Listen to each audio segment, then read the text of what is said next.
I don't wanna talk. How you try and press the kid and read it, you was soft. All you know is capping, homie, you don't know the law. Pedal to the metal, you ain't catching me in park. I just hit the stop. Well, that was quick. Hey, folks. How's it going? The MCU'S Bleeding Edge in the house. Friday evening, 3/7/2025. Hopefully, wherever you are at whatever time it is, or whatever date it is when you catch this, you out there in the audience are doing well, and living well and having a good life, and not experiencing any of the issues that we were just discussing in the studio, a minute ago. Can be rough, but anyways, here this evening for our movie review of Edge of Tomorrow, we have some very interesting, solid creators on the guest panel. I'm, of course, the co-host, Jeff S., TrueKnowledge, moderating this evening, running the show. Hopefully I'll do a good job, and I won't let everybody down or anything like that. I'm trying. But anyways, returning, from his last hiatus, Tim from Middle Age Movie Review podcast is back. Hey, Tim. How's it going, everybody? Glad to be back with my boys at the Bleeding Edge here, with you, Jeff S., and with old Cyber, or as we like to call him in our podcast, the Cyberpedia, and my arch nemesis, Andre, the pop culture guy, the Batman to my Joker. Tim, it's amazing how you wear the same clothes every time I see you or whatever in your shit or whatever, but they're always clean. It doesn't look like you wash them or anything. They're always there. It's Jedi's. We're Jedi's, man. That's we get like one robe. That's it. We're like monks, So yeah. It's a one robe deal. It's not. We're not known for our fashion. Just you wear a lot of layers, dude. I'll tell you right now, down in Florida, that outfit would not play. But anyways, for the first time on the MCU'S Bleeding Edge, let's give it up. What's up, Sale? Welcome to the MCU'S Bleeding Edge, brother. Thanks for having me. Sale, remind me. You are from the Comic Pop Official podcast, correct? Yeah, more or less. What you are referring to specifically is the name we had to give to our Instagram account because somebody took Comic Pop before we had a chance to jump in and grab it. So I had to go with my options were either the real Comic Pop or Comic Pop Official. I went with Comic Pop Official. I find that a lot more channels tend to go with the official word instead of the real. Though I go with the Ghostbusters formula, my initial reaction is always to go with the real version. It seems to be there's a precedent for it. But yeah, our podcast is called our channel's called Comic Pop. So that's where we all we hail from. I think all creators hate it when they go on social media or they go on any kind of platform and they put their title in it and it's already been taken. You know what I'm saying? I know. It's never fun. It's never a good moment. You know what I'm saying? Mm-hmm. That's why it's always important to do your research. Luckily, we have a long title and it's unique. So there's nobody else out there that's the MCU'S Bleeding Edge. It's just us. You know what I'm saying? That's great. When you pull us up, you get us. There's nobody else. We were just lucky there was no other middle-aged people that wanted to talk about movies. So that got us through a middle-aged movie review. It was super easy. Apparently, we're the only old people on the internet. So there you go. Yeah. Yeah, for the longest time, when you guys first came out the shows, I would tell everybody that you were the middle-aged men. Which seemed a little creepy. I mean, I thought if this keeps up, we're gonna have to go get a van and some candy. I don't know what to do here. Yeah, I don't know why. For some reason, I just had to add that to your title, but I don't know. Who knows? You never know with Jeff S. TrueKnowledge. So, anyways, Cyberneticshark, my co-host, good friend and brother of another mother. It's good to see you again, sir. A pleasure as always, sir. We're coming off at Daredevil. We are reviewing some very high quality, content this week, right? So that is always a plus, I imagine, for Cyberneticshark. I know that, being a massive movie buff, of course, he enjoys coming on to review a film that is as, discussion worthy, I think, as at least as Edge of Tomorrow. Maybe not as good, but as discussion worthy. I'm just a pop culture guy, sir. Time Cop, Time Lord. It's good to see you, sir. You look good as usual, and midget. Yeah, and you did a good job moderating on Daredevil, sir, on Wednesday night. Thank you. Yeah, I was worried about monitoring that, for 2 episodes, but it was really fun. It's great to see you guys. Sal, it's an honor to meet you.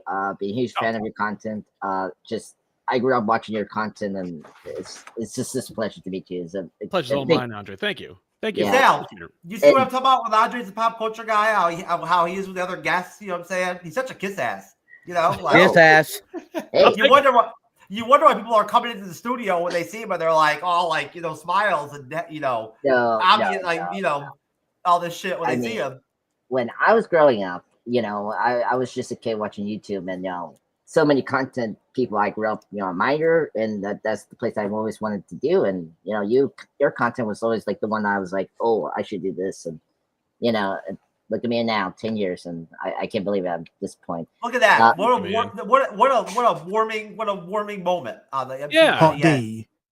I expect to get this kind of reception. I do appreciate it. No, well, I see. Sal, you're getting the royal treatment, bro, for your first feels like appearance. it. Yeah. So which is great, man. You know what I'm saying? Well, I'm glad. I'm it's wonderful to be able to have that kind of moment between you guys, some bromance. We like that over here on the MCU'S Bleeding Edge. We're very open and very liberal about everything with stuff and people on the Bleeding Edge. So I'm glad to hear it. Whatever we're good with whatever. Absolutely. It's all downhill from here. Yeah, if you want some of this action, you know what I'm saying, or whatever, we're down with it. We're good. We're good with all that. Great. Oh my god, there you go. Gotta love it. Anyways, the Acolyte sucks, but that's a good meme. Don't worry, Andres. You're never gonna have to watch the Acolyte or review it again. So just forget it ever happened, bro. One day next week I had to bring up because one of the actors that are in the Data show is from that show, and it's kind of crazy. But I'll save that next week. But yeah, I just find out. You're gonna save it for next week? Okay, we're not covering any Star Wars next week. So no. It's just a quick thing. It's just like, she's in this show, and it's like, wow, just shows you how different the quality is from this show, from like the other show. You reviewed like a long time ago. But anyway. I see, sir. Yes, the experience of reviewing the Acolyte was definitely not a wonderful one. Cyber took it well, though. Cyber's a trooper. Yeah. No complaints. No complaints from Cyber, no matter how bad the series is. He just handles it and swallows his whatever and gets through the review shows or whatnot. It doesn't say a word. Just like this. I complain to people. I'm like, this is bad. You know what I'm saying? Like, I'm not enjoying covering this like Acolyte shit. This is fucking garbage. I tell people that shit. Cyber just keeps it to himself. True professional. You know what I'm saying? But hey, I mean, Cyber's got more years in the game than I do in content creation. So But anyways, folks, listen. We are of course a podcast. We are not just digital creators. This is our review of Edge of Tomorrow. We're welcoming Sal for the first time. It's always, a wonderful, thing to have somebody come out and guest with us for their first time. So hats off to Sal. Hopefully you enjoy hanging out with us. I think we're all pretty decent people over here at the MCU'S Bleeding Edge, and all that good stuff. So let's talk about the movie. Of course. Unless anybody has any other ideas, you want to go into, anybody has, Andres, I'm sure you probably got 7 different things that we could probably talk about, right? I think we're just chopping away to talk about this movie. If I just throw over to Andres, he's got 7 different things right now that we can just start talking about. Okay. Like, that have nothing to sit right. See, look, he's already ready.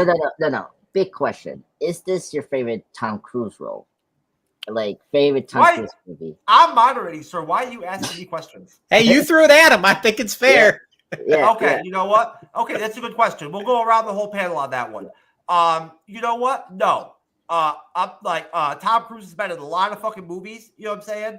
And I haven't rewatched some of his best top-notch 80s, and 90s films, but I did watch what was the legal military drama? A Few Good Men. A Few Good Men. I did watch A Few Good Men like a year or two ago again, and totally high level top notch movie. You know what I'm saying? Yeah. Like totally, like, you know, top notch. So no, I don't think this is Tom Cruise's best role. It might be his best role in like the 2010s, you know, or whatever, like the, you know, in the most current kind of like span of his career or whatever, you know. You know, besides the stuff he did in like the early, you know, mid 2000, you know, type stuff. Because he did make some pretty decent movies. You know, we reviewed some of them over here on the Bleeding Edge before, right? This isn't our first Tom Cruise film. You know, Oblivion was pretty solid. You know, Minority Report. It's good. Minority Report that we did was really good. Yes. Yeah. You know, so no, it is not my favorite film. Sal, what about you? Where you at with that question? I mean, you know, Tom Cruise is a fantastic actor sometimes, and I really dig a lot of the things he did. I did love Minority Report, although I gotta say, like, I don't find that he really disappears into the roles. You know, like, I enjoy movies that Tom Cruise is in. You know, like, I liked Last Samurai, I liked Minority Report, I like A Few Good Men, Eyes Wide Shut, Jerry Maguire, all this stuff. I don't feel like he's like so versatile that, like, oh man, his Jack Reacher is so different and interesting from Oblivion. Like, it's all Tom Cruise, which, you know, I'm not complaining about, but it's more about, like, for me, what is my favorite Tom Cruise movie, which is impossible to pick because there's so many good, you know, Mission Impossible, Interview with the Vampire, A Few Good Men, you know, Rain Man, Top Gun. It goes on and on. He's incredible. I did like him in Collateral a lot. I remember really, like, being surprised by the role. You know, like, I was like, wow, like, he's really doing something different. That was him making I can remember being a deliberate action on his part to want to be in a film that was, you know, not Tom Cruise-ish. You know what I'm saying? Exactly. If I remember correctly, you know, it was obvious. You know what I mean? Yeah. If I remember correctly, that was he wanted to be in that film to literally pull one of, you know, a, you know, Denzel Washington Training Day type of, like, you know. That's how it felt. Yeah, exactly. Like, yes. Yep. And unfortunately, the movie just didn't hit like that, you know? No. I did see it in theaters. I remember catching it, and I was like, this is pretty good. And then, like, it bombed, and that was the end of it. It wasn't the kind of film with Tom Cruise in it to be able to sell it like that. You know, you get what I'm saying. But good People you know, were people were upset. Like, I remember, like, people in the audience thought they were getting a Tom Cruise movie, and instead they were just getting a movie with Tom Cruise in it, which was, you know, they're two different things. So I remember that was, like, really surprising. I'm glad you mentioned The Last Samurai because it's a very underrated film. Yeah, I love it. Cyber, what do you think about that question? Is Tom Cruise? Is this your best Tom Cruise film? I wouldn't say it's his best, but I would say it is in my top 10 of his films. I think that he has a really good strength with certain types of genres and types of films, and he's really good. As he's gotten older, I feel that action has really become his strong suit. As we've seen the Mission Impossibles, we've seen Oblivion, we've seen, you know, in films like that. Collateral, like has been mentioned, Minority Report, of course. And, you know, he just has really fallen into the action genre to become an action star, which, you know, that suits him really well in his later years because he's, you know, has done his own stunts and all that kind of stuff, which makes him even more of an action star. So I think that this is definitely in his wheelhouse of being one of his better films, most definitely. I mean, there's definitely films that he did in his earlier times that you could definitely tell he was still trying to learn how to do better at acting. Baps, Cocktail, stuff like that. Those types of films that he did in his really early career, All the Right Moves, stuff like that. You can definitely tell that those were not really his forte, but at the same time, we can see why he became so big is because of his good looks and his stature, and just, you know, he worked really well with people. So definitely Edge of Tomorrow is, I think, one of his better films that he's done in, you know, the last decade and so. His talent shined through no matter what those movies were, you know, were like, you know, Cyber. But no, good points. Most definitely. You know, I'm with you on that. Tom Cruise is awesome. I love Tom Cruise. If I was an actor though, like, you know, I wouldn't have the whole, like, you know, do my own stunts deal going on or whatever. My thing would be like, I would do my own sex scenes, you know, but actually have sex with the actress. Like, I would have that, you know, to where my contract to where, like, in my sex scenes, it'd be actual sex, you know, like, with the actual woman. You know, that's what I would have going on, you know. That'd be my doing my own stunts type Tom Cruise type deal. But you know, how I Jordan make that. filmmakers would love you. Yeah, I'm. You know, hey, I'm Hollywood would love that. You know what I'm saying? If I came in with that type of mentality, you know, I'm sure people would be all about it. But you know, anyways, I don't need to pop culture guy, sir. Answer your fucking question. Yes, I will answer it. Well, yeah, this is tough because I think this is my favorite role from Tom Cruise after Tropic Thunder. You know, Sal, you brought up how like he plays like himself maybe in some roles. I think Tropic Thunder was the rare occasion where he disappeared. Like, Oh, definitely. No, I didn't take me forever to realize it was him. You know. yeah, like in the end credits is like, whoa, Tom Cruise. Jeez, you know, and he's so funny in there. Yeah. I really liked his role as his character. What was his character's name? I'm sorry. Cage. Like totally different. He's this like he's actually the better character from his other movie, War of the Worlds, being this kind of like douchey, like very like sun-centered kind of person, like similar to Phil from Groundhog Day, but in a sci-fi way. And I just love it because he's not the Tom Cruise of like, oh, he knows the like fighting skills like Jack Reacher or like Ethan Hunt. Like I love how over the film he learns to get better as like a comrade soldier. That's such a cool concept that I thought this movie did like really well. Movie, I do agree with a lot of you guys say before. It's definitely his top like tier film. Definitely top 10 in his filmography. It's really tough to rank them. I mean, like he done so many great things, like White Shots and Minority Report, another great sci-fi film. It's just so many of them, and I really enjoy it. And as a time loop movie, it's really the best, like since Groundhog Day. And there's some faults we'll get into when we discuss it, like the ending. I agree with you, Jeff. The ending is okay. No way. It has faults. Oh, yeah, I mean, yeah, we'll get into like the power things. Like, okay, there's a lot of questions. I already said something negative about the film already before we even started. You know what I'm saying? Yeah, so obviously, I've got some gripes with it. You know. Yeah, me too. But this time around, when I rewatch it just today, I was like, okay, but we'll get into it. But that's what's my thoughts right now. Unfortunately, once Tom Cruise left his like A list like stars star status period of movies or whatever, all his films started having more faults. You know what I'm saying? Like no matter like how good they were, how well they received. He the films he made in the 80s and 90s. And maybe even the early 2000s were just a more like a higher quality, than like the stuff that he does now, unfortunately. But he's still very relevant. He did the Top Gun film, right? And that was very successful. You know what I'm saying? Really good for him. You know what I mean? That made him very relevant again. Hey, I love Tom Cruise. If there was like a Tom Cruise comeback or something or whatever next year or some shit like that, I'd be on that team. I'd be like, okay, cool, yeah, I'm down with that. Let's bring Tom Cruise back, make him more, an A-list, whatever actor again or whatever. Put him in some, dramatic fucking Oscar, contending film or whatever. I don't care. I love Tom Cruise. If he wasn't so short, I might date him.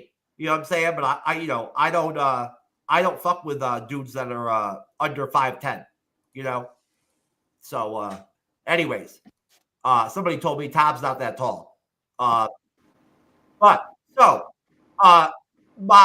next question about the movie, of course, would be, guys, your thoughts on your first watch, your thoughts on the movie in general, kind of, overall, what you thought of it when it came out during that time period, in 2014. Anything having to do with the the weird 3 titling deal where it was like different titles, and all that that affected the film, just overall your thoughts on the movie, especially off your first watch of it, you know what I mean, and what was that first watch, and all that good stuff. And I will start with you, Cyber, my friend and co-host. What are your thoughts, sir?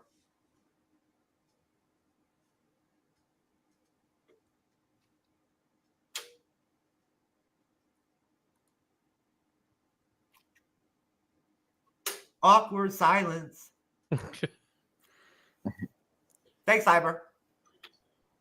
Sorry, I didn't hear you. What? You didn't hear my question? No, I didn't. Sorry. Oh, man, it was so well put together, everything, too, you know? Come on. Man. Anyways. Now I got to try to repeat that. No, I wanted your thoughts on your first watch. Everything having to do with the production of the film and the advertising of the film, the issues with the titling and all that, and then your general thoughts on, on the movie, and just, where were you at with the movie back in 2014? Let's see. My first watch, I believe, if I remember correctly, let's see, in 2014. So I didn't see it till 2015-ish. I believe, if I remember correctly, I had seen it on a movie channel, I think, or streaming or something like that. Because 2014, I didn't see it in theaters, unfortunately. I did remember it come out, so I think we still had some renting. Maybe I rented it. Yeah, that's right. I rented it. I rented it when Blockbuster and Hollywood Video were still around. I remember just loving it because it had to do with aliens. It had the suits that they wore. And I just remember absolutely loving it the first time I watched it and just thought it was fantastic. I had no issues with the titling. I thought the titling, it was a little confusing at first that it was Live, Die, Repeat, and then Edge of Tomorrow at first, but then they redacted it and became just Edge of Tomorrow, which I get that. I with the Live, Die, Repeat thing, it did kind of confuse people, I'm sure. So they decided to just, bring it back to Edge of Tomorrow, which I think was a better idea. The marketing for it, I remember at the time, I remember seeing the trailers for it and seeing advertising for it. And I just remember thinking, oh, God, that looks freaking awesome. And I'm like, Tom Cruise, I'm there. I totally want to see that film. And because, big fan of, the Mission Impossible films from the very first one up to, I think by that point, I think it was up to Ghost Protocol. Then I think, what was the next one after that? I think Ghost Protocol was 2011. So yeah, I think it was another couple years. It was like a year after this one when the next Mission Impossible came out. So yeah, Ghost Protocol, I remember coming out and just absolutely loving it. And I remember thinking, I'm like, Tom Cruise, I've got to see it. So I remember just being in awe of the trailers and the advertising and thinking, oh, this looks really cool. Aliens like that. And a big fan of the director of the film too as well. And I've liked what else he's directed. And I thought he was a great choice to be the director of this because I felt that, it definitely, for me, it flowed properly. It flowed very well. It didn't seem it was too stuck on certain situations.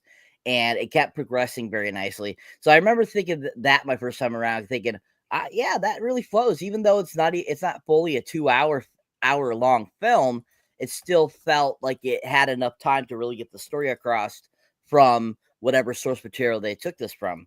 I did not realize this was based off of a book. So I did not know about that. I only know about the movie itself. But I still think it holds today. I've watched this several times over the years and absolutely love it. To me, I like I said, I don't really feel there's anything negative I could say about it because there's nothing in it that really bugged me or thought they could do better, because I thought that it was just overall a really well done film, from cinematography to action to the writing to the storyline to the casting. I mean, all of it to me was really well done. And I think, as was mentioned earlier about his A-list status, I feel that, around this time, he was still pretty big A-list, before he really had, he's always going to be Tom Cruise. Yeah.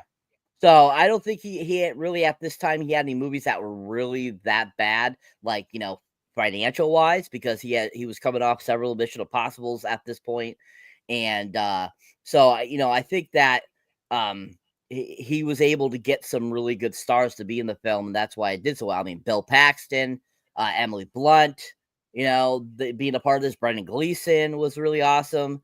So I think that overall is just a really fun, excellent done film. So yeah, I've had nothing but great experience with it, and I've really enjoyed it. I'm with you on the casting. I just wonder, about how well they used some of those actors and actresses that they brought in as secondary characters, especially in the film. You know what I'm saying? And we'll talk about that later on during the actual breakdown of the movie. But Sal, once again, brother, coming back to you, where are you at? On what I was asking about. Well, when it comes to Edge of Tomorrow, I remember like immediately seeing a teaser for it and some, it was a trailer at some point in some movie I was watching, and I was like, "Wow, looks great." It has everything I like. It has mech suits, it's got aliens. I don't mean to break you up, but let me ask you: was it sold to you as Live, Die, Repeat, or was it Edge? It was Edge of Tomorrow. Like when it was first sold, like it was because I saw it in theaters. Like I saw it when it like dropped, because I was like, this is everyone I knew who I hung out with was like, we need to see this movie. And back then it was Edge of Tomorrow. Live, Die, Repeat was the tagline, and they used it a lot. Like it was in the teaser a lot, but it wasn't like okay. It wasn't substituted until we actually. I remember in the theater. I remember when we went to go see it for the first time. It was like on posters. And I couldn't remember exactly what the whole deal was with all of the titling. You know what I'm saying? I just knew there was an issue. Yeah, I want to say like almost immediately, like when they got it had to have been like when they got the projections for that weekend, they were like, push the new title or push the tagline as the title. Like, don't officially rename it, but sell it as Live, Die, Repeat and see what happens. And I remember like when I bought it on Blu-ray, it just said Live, Die, Repeat. Like, it didn't even say Edge of Tomorrow on the slipcover it came in. It was just Live, Die, Repeat. Like, they were selling the new title because they were like, you could tell they were like, the problem is the title. That was the reason why no one went and saw this movie. And I'm like, I don't know what the problem is. I thought it was awesome, and I'm shocked that it didn't do well, but I'm actually not terribly shocked because sci-fi movies don't, they're always hit or miss when it comes to the audience at large. Like, I remember, I don't remember The Abyss coming out, but I know that because of like the cachet that James Cameron brought by the time Abyss came out, I feel like that movie did pretty well. But if The Abyss was made today and it was released today, it would probably bomb because like people's relationship with like sci-fi movies, especially going, day and date, like showing up for the opening like weekend. Yeah, dude, the trailer for Abyss, like in 2025, like type of trailers would not be all that great. I think people would be really kind of like soft on it, which I think is a shame, but also it's just the nature of the beast. I never expected Dune to perform, and I think it's like Dune is kind of a weird outlier, but also it was never going to make $1 billion, and it was just because sci-fi is a little bit of a niche genre. So it's unfortunate that they have to work harder. They got to be more creative with their budgets, with their marketing, and with Edge of Tomorrow, it was one of those things where it's like it didn't catch. Maybe it was the wrong time. I mean, same with like the movie Dread, like that movie's tight, great, pretty decent, reined in budget, and yet bombed at the box office, despite it even capitalizing on the whole 3D angle that was really popular at the time. But I think, if they had released Dread in 2023, or 2018, maybe it would have done better. Edge of Tomorrow, I think it was just a casualty of the time it came out and the kind of like wishy-washy marketing. I think that I saw a strong trailer when the trailer I saw convinced me to go see it. So it worked on me. But as far as the audience going populace is concerned, not so much. So that was a shame because I was really surprised to find that it was like a bomb almost immediately. But yeah, I saw it opening day. Not opening day, but like within the weekend, and it was dope, and I loved it, and I had a great time. And I was like, I knew it was going to be Groundhog Day, but sci-fi, and I was like, yeah, stop trying to sell it to me. I've got it. I'm in. I'm going to see this movie. And, really, it looks good. It's well shot, good direction, great cast, fun premise, and it's flimsy, but who cares? Like an alien's biology literally resets reality. Like, but you don't think about it. And it's like, because that's not what we're here for. We're not here to pick apart how it works. No one smartly explains in Groundhog Day why Phil Connors keeps repeating the same day. Like no one, it's not like he, ran over, an old woman in the street and she cursed him before she died, or, he met God at the diner when he was rude to him or something. Like they don't bother because they know that's not what's important. What's important is like the journey, or in this case, the awesome action sequences and the kind of like human interest within the dynamic of, Tom Cruise and a woman more than half his age. Like, so yeah, I dug the shit out of this movie, which is why I was like, oh yeah, if you guys talk about Edge tomorrow, I'm down, because it's just like everything about it's great. Now, that being said, I knew very little about any of its development or the All You Need Is Kill manga that it was inspired by / adapted from. For me, I was like, oh, this is just a great idea, because I've heard so many stories about Groundhog Day but X. Like I've heard so many pitches over the years of like taking the Groundhog Day formula and applying it to different genres. Groundhog Day, but it's When Harry Met Sally. Groundhog Day, but it's Christmas time. Groundhog Day, but it's whatever. The Homeward Bound. Like it's just whatever movie, but they're repeating the same day over again. It's a trope you've seen in like shows, like Stargate. I think Xena did it once. Like you've got this premise of like repeating the same day over and over again.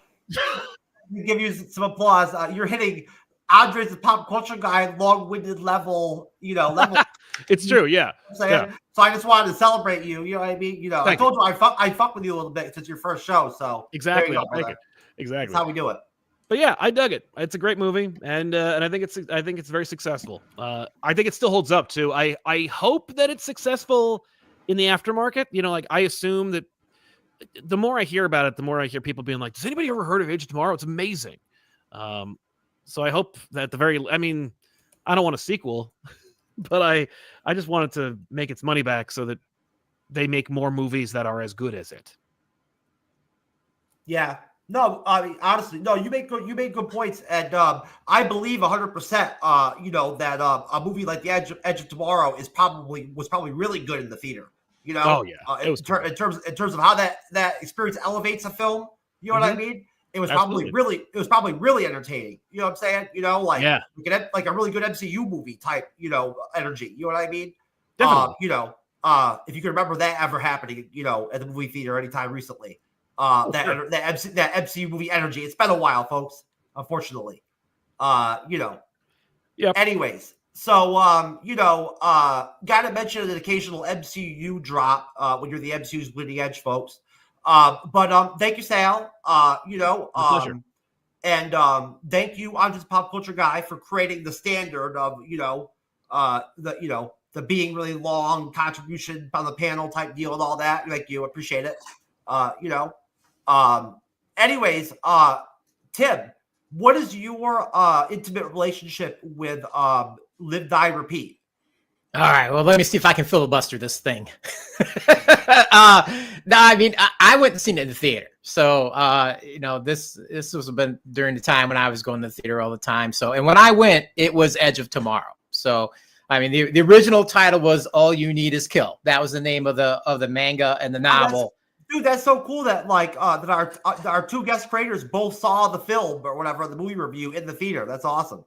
Yeah, it was. I mean, I the only thing I can think of is why this failed so miserably is because I believe at the same time, X-Men: Days of Future Past was out there, and even though that's not even close to being the best X-Men film, it's a known commodity, and I'm sure a lot of people were going to see that over this. Unfortunately, if you got to flip a coin, you're going to go with what you know, even though it's a Tom Cruise film. But yeah, I mean, and the Live, Die, Repeat tag didn't come on until a home video because they're like, well, crap, it's got to be the title, and that's when they changed it to that, for the home video release. So that's kind of how that timeline worked out. I had never seen that as the title in the theater. But I love this film. I mean, how can you not like it? I mean, it's got some Saving Private Ryan in there, or World War II-esque, kind of storming the beach action going on there, and even though not everybody wants to compare it to, I mean, it's Groundhog Day, but it's Groundhog Day with like Starship Troopers. It's just like, it's World War II, Groundhog Day, and Starship Troopers all rolled up into one juicy film. And how can you not like that? I mean, it's a cool concept. I mean, I'll go with Seth. A little weird. I mean, the idea that, you know, these creatures can come and cause this time loop thing, but it's sci-fi. I mean, you got to lend some creative credence to any sci-fi movie. Otherwise, it's just a bunch of people rolling around a spaceship, shooting each other and carrying around, you know, laser swords and laser guns. It's, you know, you gotta kind of keep morphing, coming up with neat ideas. I mean, if we didn't, we wouldn't get the Matrix and you know, cool ideas like that along the way. So I liked the idea of it, and I thought, you know, again, I'm a big proponent of most time loop movies do a poor job of it, you know, and they don't do a good job of explaining why it's happening or how it's happening. At least, I mean, although it seems far-fetched, at least it's a solid concept that you like. Okay, I'll buy into that as a known factor. We're going to go as this is a scientific constant. We're going to accept this as a law, and we're just going to move forward with it. So I thought it was a cool concept, you know, and it had cool visuals. I mean, you got these guys running around these cool, you know, like power suit things. You know, it's kind of like a little bit of Fallout action going on there, and them things are cool. I mean, they spent some time designing it. You're not looking at CG. Them things, they built them. They're like 85 pounds or more, depending on which one you have, because there's 3 different ones. So, I mean, it's really, they made an assembly line. They made these things. All the actors had to wear them, and it paid off because it looks visually fantastic, and it's got good action and good pacing and stuff. And there's humor in it, you know, just like there was in Groundhog Day. I mean, every one of the deaths that's going to happen to him happens in a horrifically yet funny way. Yeah. It's just, you know, I mean, we're almost on the verge of some Warner Brothers stuff going on there, you know, maybe some Roadrunner, Wile E. Coyote stuff. So yeah, which is smart, you know, like that's the thing is like, it's so smart of them to keep it PG-13. Like it could have, I mean, it should have been like a hard R movie with a lot of like gore and action, but I think it would have hurt the premise. You know, I think it like it's funny, and yet also you buy the premise as being serious. Like that moment when Tom Cruise gets run over by the Jeep, and he just goes and you don't like see it. Could have been a gore fest. Could have been an opportunity, you know, for them to really like go for it, and it would have been gross. Like you would have been like, oh, like it make the deaths more funny, so you don't really think about the fact that this man is like dying all the time. Well, and not only that, but there's a cherry on top. Sale, you better watch that cross chatter, bro. I will penalize you on the panel. Okay. Oh no, I'm good with it. I'm happy to have him throw down. No, cross chatter's awesome. You know, but we're very strict here on the MCU'S Bleeding Edge. You know what I'm saying? You got to raise your hand. Oh, I see. Gotcha. You know what I mean? All right. Can do. No, so I was happy to yield the floor because you brought up a good point, and not only I'm going to just add a little something. The cherry on top to that truck scene where he gets run over is now he doesn't get run over, and they didn't show the gore, but it's that couple of seconds he doesn't die immediately because you know you got the drill sergeant walks up and is like, "What the hell are you thinking?" So we get a few moments where he doesn't die instantly, and you get to see the after effects of it. Yes. So they do a lot of very funny stuff like that. There's times like, "No, I'm good, I'm okay." You know, don't do it. You know, so it's just it's such a good movie. You know, I mean, again, we'll get to the end, and I know we all have some opinions on that, but. I mean, overall, it's just super enjoyable, and I cannot figure out for the life of me why this movie didn't hit in the theater. It just makes no sense to me whatsoever. But man, it's a gem, and when you show it to other people and they get to see it for the first time they haven't, it's so much fun because you get to see them really enjoy this and not realize that it's out there because we're just used to seeing Tom Cruise, the Jack Reacher, you know, Mission Impossible badass, not the sci-fi Tom Cruise. That's really not good at what he does. This is the one movie where he's not good at what he does. He only gets moderately good by the end, and it's only because it keeps resetting. He has to live like 1,000 lifetimes, which is the only way he'll ever have any effect. It's great. Yeah, I agree. Total video game action going on there. Yeah. All right, thank you, Tim. Good points. I just of course like to jest and bust balls, Sal. You definitely have the experience in the game, sir, to know how to do the cross chattering, in an effective way. So, of course, you know, it doesn't matter what your status is or how long you've been in the game or whatever. I don't care if you're a 15-year vet. When it's your first time on the MCU'S Bleeding Edge, you have to get your balls busted at least like a couple times. It just has to be a part of the experience. Andre's Pop Culture guy used to get really fucked up, like really ball busted, at times during certain shows when he first started with us or whatever. We used to really like hit him with the shit, but we've laid off, after a while, so our respect for Objects and Pop Culture guys game has grown. It is your time, sir, Objects and Pop Culture guy. Once again, I let you go last on this round. Yeah. So where are you at, sir, with Live, Die, Repeat? Because that's what it was when I watched it. When I saw it was Live, Die, Repeat. Yeah. I saw it on TV, on like HBO or whatever. Yeah, I was the same here with you, Jeff. I saw it in TV. 2014, I wasn't yet the big movie guy to watch movies, so I was very selective. And I was talking to one of my friends, and one of the big problems with the marketing for this movie was I don't think they didn't tell you it was a time loop movie. Like, if you don't know this movie is a time loop movie, then that's your problem. It didn't. They didn't sell it as a time loop movie. Exactly. So if you're not like so many good time loop movies they tell you you're a time loop movie, and I don't get why that Warner Brothers didn't do that. If you say you're a time loop movie, then it's like, oh, okay, a sci-fi time loop. That's kind of cool. Like Groundhog. Andres, I don't mean to jump in, but I think because of the way that it actually works in the movie, they may have thought it was a little bit overcomplicated. Yeah, I understand, but that's like for me, if you're a marketing person like myself, I've been studying. That's the hook for your audience to know that this is a different movie. It's not your typical blockbuster movie. I think the fact that they lean too hard on like, oh, this is a Tom Cruise, sci-fi action. It's like, come on, like he's already done that so many times. Minority Report, War of the Wars, whatever he has done over the years. It's like how much different this movie is going to be, And yeah, that's sad. And of course, Tim did really a good point. Like there were other great films that was at that time. 22 Jump Street came out that month in June. Of course, X-Men Days of Future Past. By the way, the best X-Men movie, Tim. How dare you? Okay.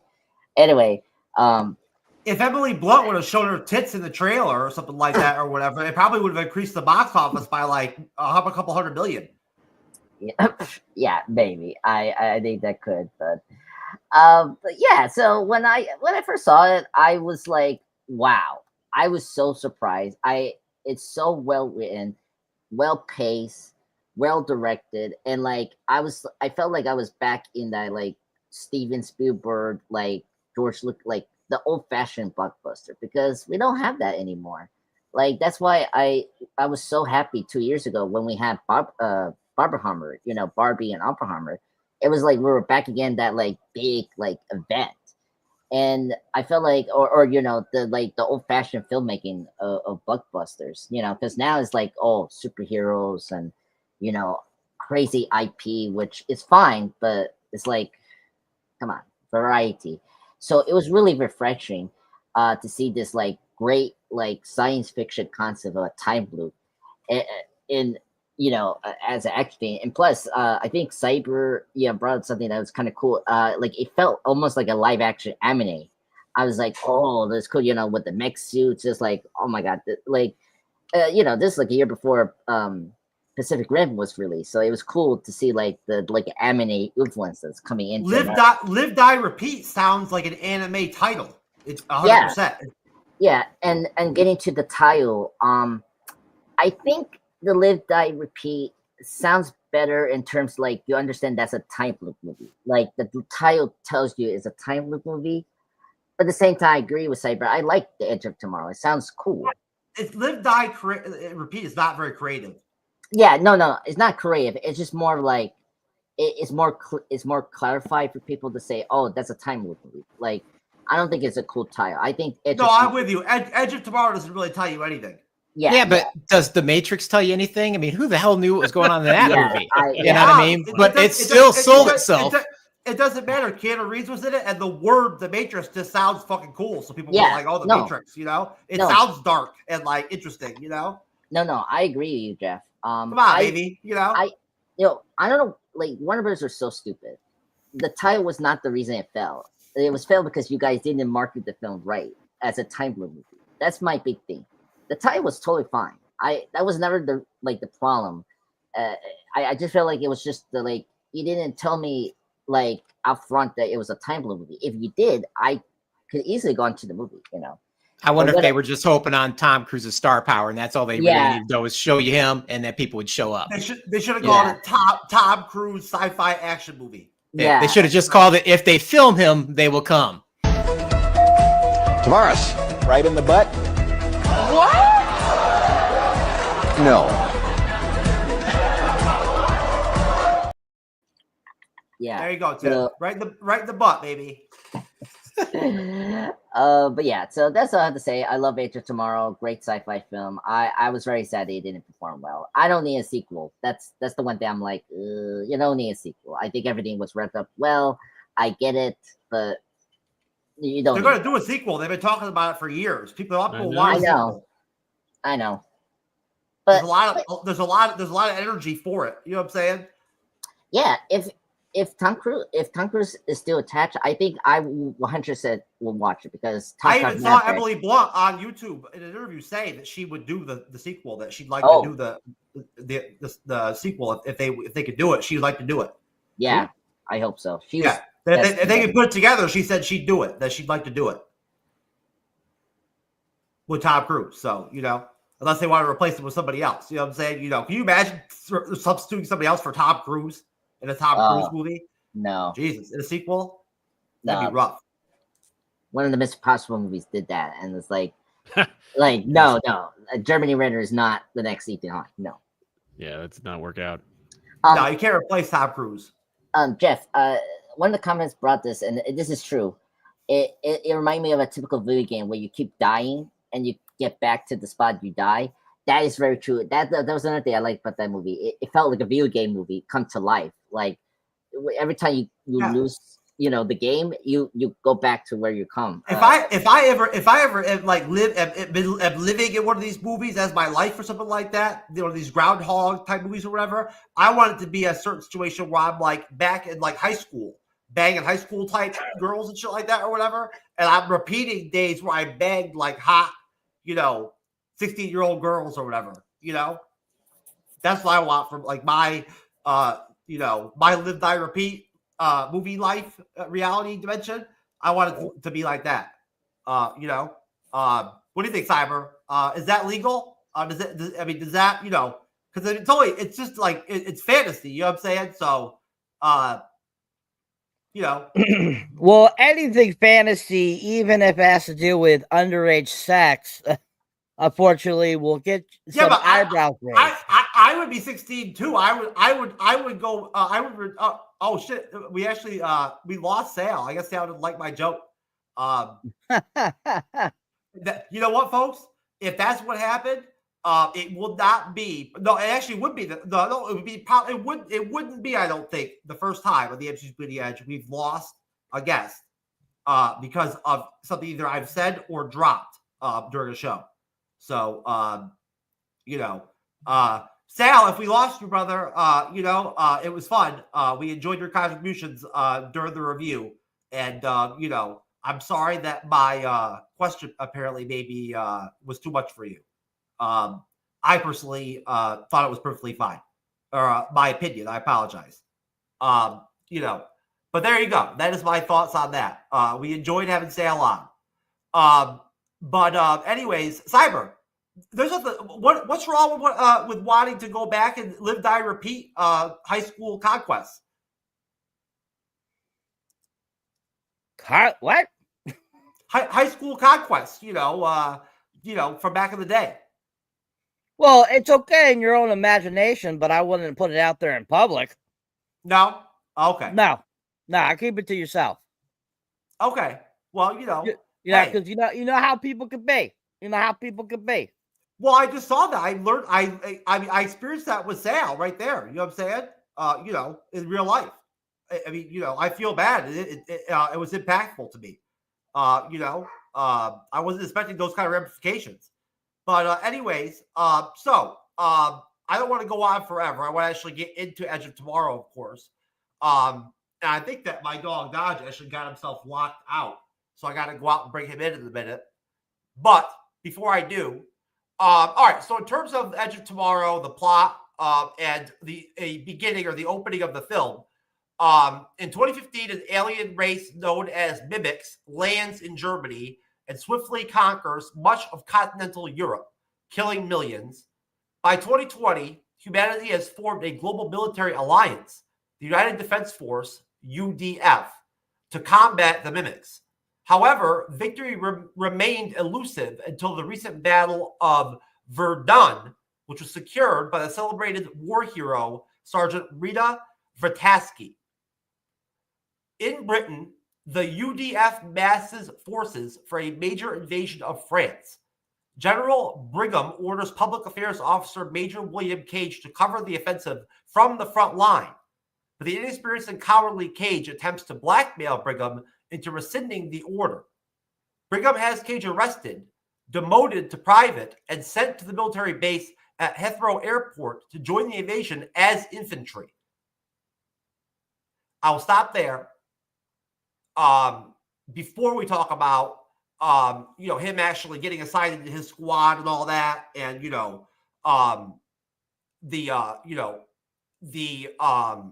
that aspect of the film. I'll start with you, Tim. What are your thoughts, Tim, on the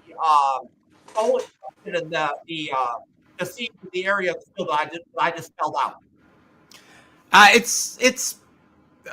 It's a good way to start it. You've got Tom Cruise's character Cage showing up. He thinks he's getting ready to do another military PR piece, because that's kind of what he does. He walks in the general's office, and general's kind of like, look, this is what's going to happen tomorrow. It's not the way I'd like to have it done, and there's going to be a lot of people blaming. He's like, oh well, here we can do this and we can do that, and he's like, no, I don't think you understand, son. I didn't bring you here to help me with my image. You're gonna help with the image of the war. You're gonna do it by being on the front line. He's like, oh no, that's not what I do. That's not what I do at all, And he tries to bargain with the guy, tries to explain to him how that's not what he does. He kind of just looks generally honest as well. No, I'm not doing that. And he's like, but you are. And he's like, I'm a member of the United States Army. And you can't make me. He's like, well, you're under my command now, and you're going to go do this. And so then he's like, well, crap. Now I got no leg to stand on. And he walks out and he tries that moment of, well, let me see if I can black my way out of this. And obviously that does not go well for him either. And unceremoniously, unlike most of Tom Cruise's characters, he leaves the room, and then he's like, arrest this man. He takes off, and he gets tased, and he wakes up on a bunch of basically duffel bags, and he's like, what just happened? And what sells this scene, not so much as the awkward dialogue between him and the general, but it's Bill Paxton and his portrayal of the master sergeant and his greeting of the Cage character. I mean, you don't even realize it's Bill Paxton. It doesn't really even look like him. I think it's the big cheesy mustache. I'm not really sure, but it's just his whole demeanor and everything as he just toys with Cage. Like, well, let me see what I can do to help you, son. He just he just keeps giving a little bit more rope and a little bit more rope to let this guy hang himself, because he doesn't know the real story behind it. All he knows is he's a deserter, and he's going to say anything he can to get out of going into combat. So he's just going to keep giving that rope and then let him hang himself with it. And then he's going to be like, you're mine, and you're going to be, you're going into combat tomorrow no matter what. So I love the whole conversation that transpires between him, the Master Sergeant, and the introduction that we will see to his, future, basically, squad teammates. Thank you, Tim. I appreciate that.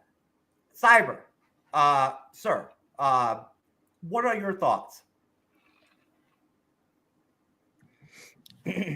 So the beginning of the film gets you kind of an idea of kind of who Cage is. That basically he's kind of like a spokesperson for the war going on. We kind of get a little bit of history of what's going on, this alien invasion, all this kind of stuff, and the war that we've been fighting and stuff like that. And then of course we get that, just like Tim said, that great sequence there where he gets, sent to the colonel's office, and he thinks he's just getting another like PR assignment.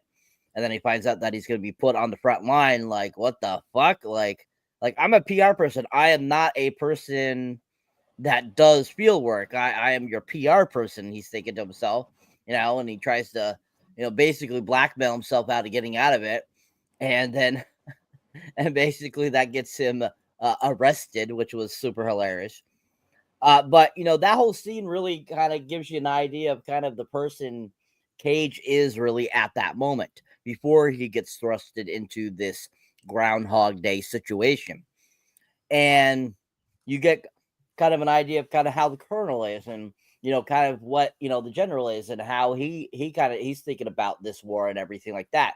And you can definitely tell that none of them have an idea that what's really going on with the alien menace, and like that they have an upper hand that they don't know about and stuff like that. So the movie starts off really strong, giving us kind of that brief introduction, but yet a very thorough introduction into this character to kind of give you an idea of what we're starting off with, which is very different from the guy that we see at the end of the film. So I think that that's a great start to give you that idea and kind of get you into the movie and give you an idea of where it's leading to. Okay.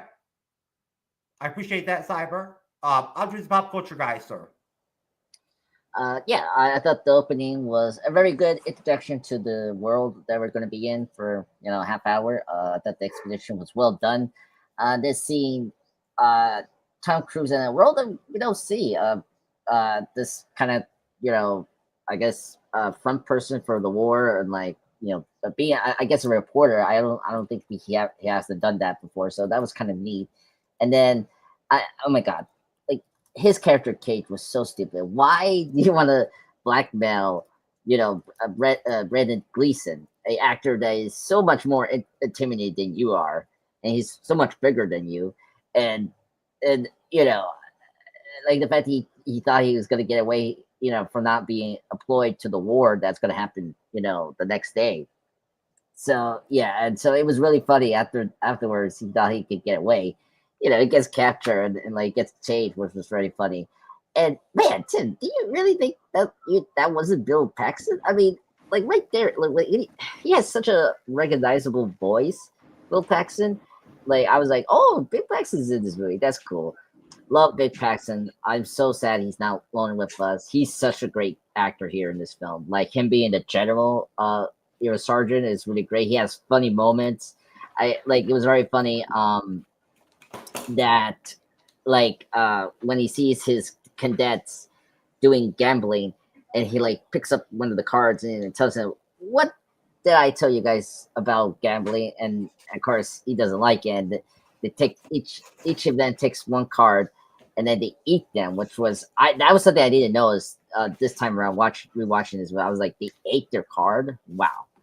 So yeah, so overall, I thought this opening was good. It was fun and just got me into the mood of what kind of movie we're watching. So that's good.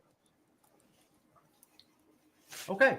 Yeah, most definitely. I think that the whole in the opening, when they have the sort of collage of news reports and things like that, or whatever, that sort of try to explain, for you the current situation with the alien war and all that kind of stuff, right? That part I thought when I was rewatching, tonight, was well done. It's very effective in the opening, in terms of world building and bringing you into the story and all that, right off the bat in an effective way.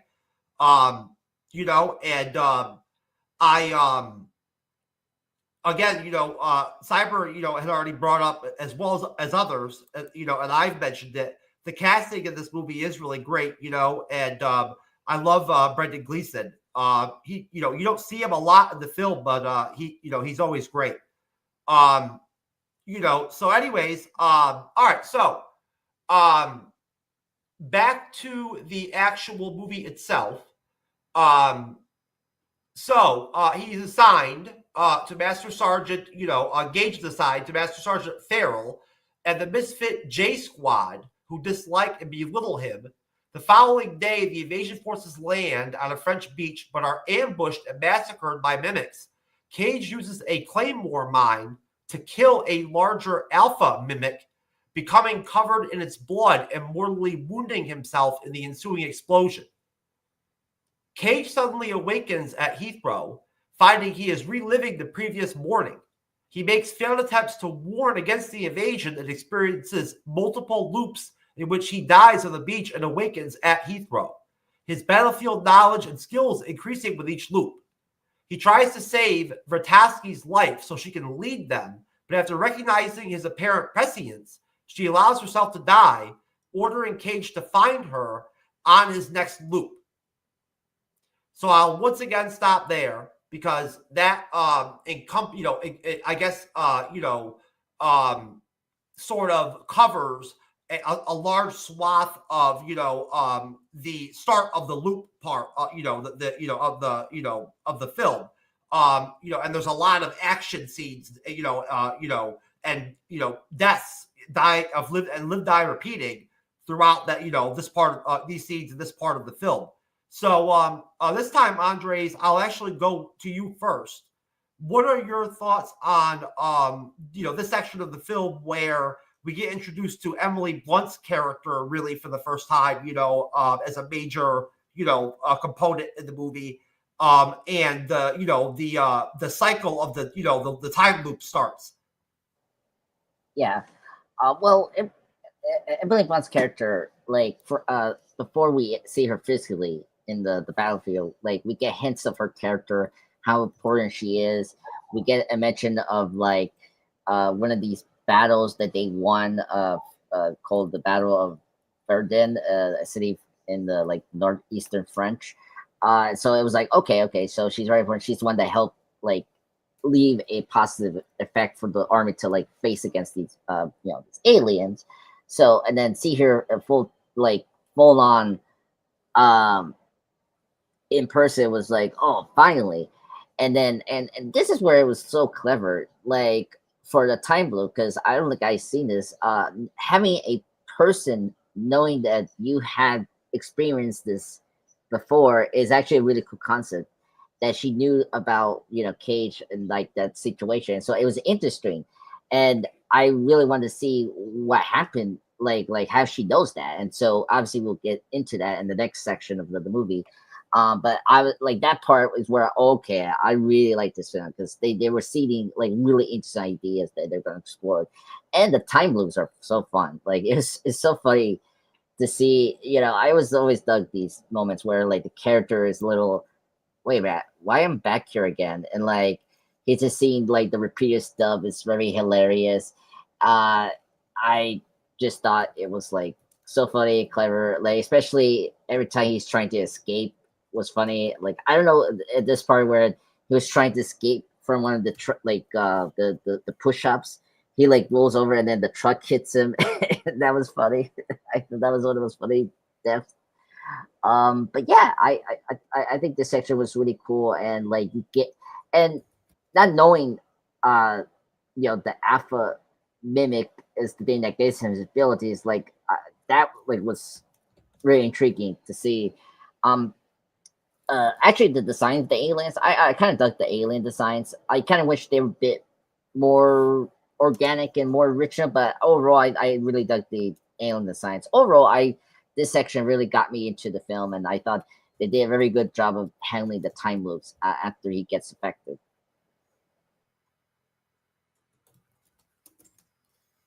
Okay, most definitely. Tim, from middle-aged men, the pod, the wonderfully titled podcast. What are your thoughts? Well, from the Middle Age Movie Reviews podcast, we would say I like the build up. Once we meet the squad and everything, to them going onto the beach, because it shows him getting ready to go into battle. They're putting him in the suit and stuff, and he's already starting to become the bubbling idiot that we're going to see. He's like, he's never been in it, and he's like, "Where's the safety? Where's the safety?" Like nobody will tell him anything. They're just treating him like the deserter that they think he is. And as they send him out, this is the first time we finally get to see the Iron Bitch. So we've seen kind of some posters and stuff. She's the spokesperson of the war, the hero of the last encounter that they had. So, and I thought it was kind of nice that she included her little brother in this, because the soldier that you see that actually sees her coming out, and he's like, "Hey, that's the Iron," and then she punches him. That's actually her real little brother in real life. So I'm sure she's like, "Hey, why don't you come to the movie with me?" And she just beat the crap out of him right in front of the camera. So I thought that was kind of entertaining. And then what they did that was genius is that they used the 70th anniversary of the invasion of D-Day to kind of like mirror this off of, because they're storming Normandy Beach. I mean, that's what they're going to do. They're actually, they're actually going to storm Normandy Beach, just like they did in World War II. So they're using that to great effect.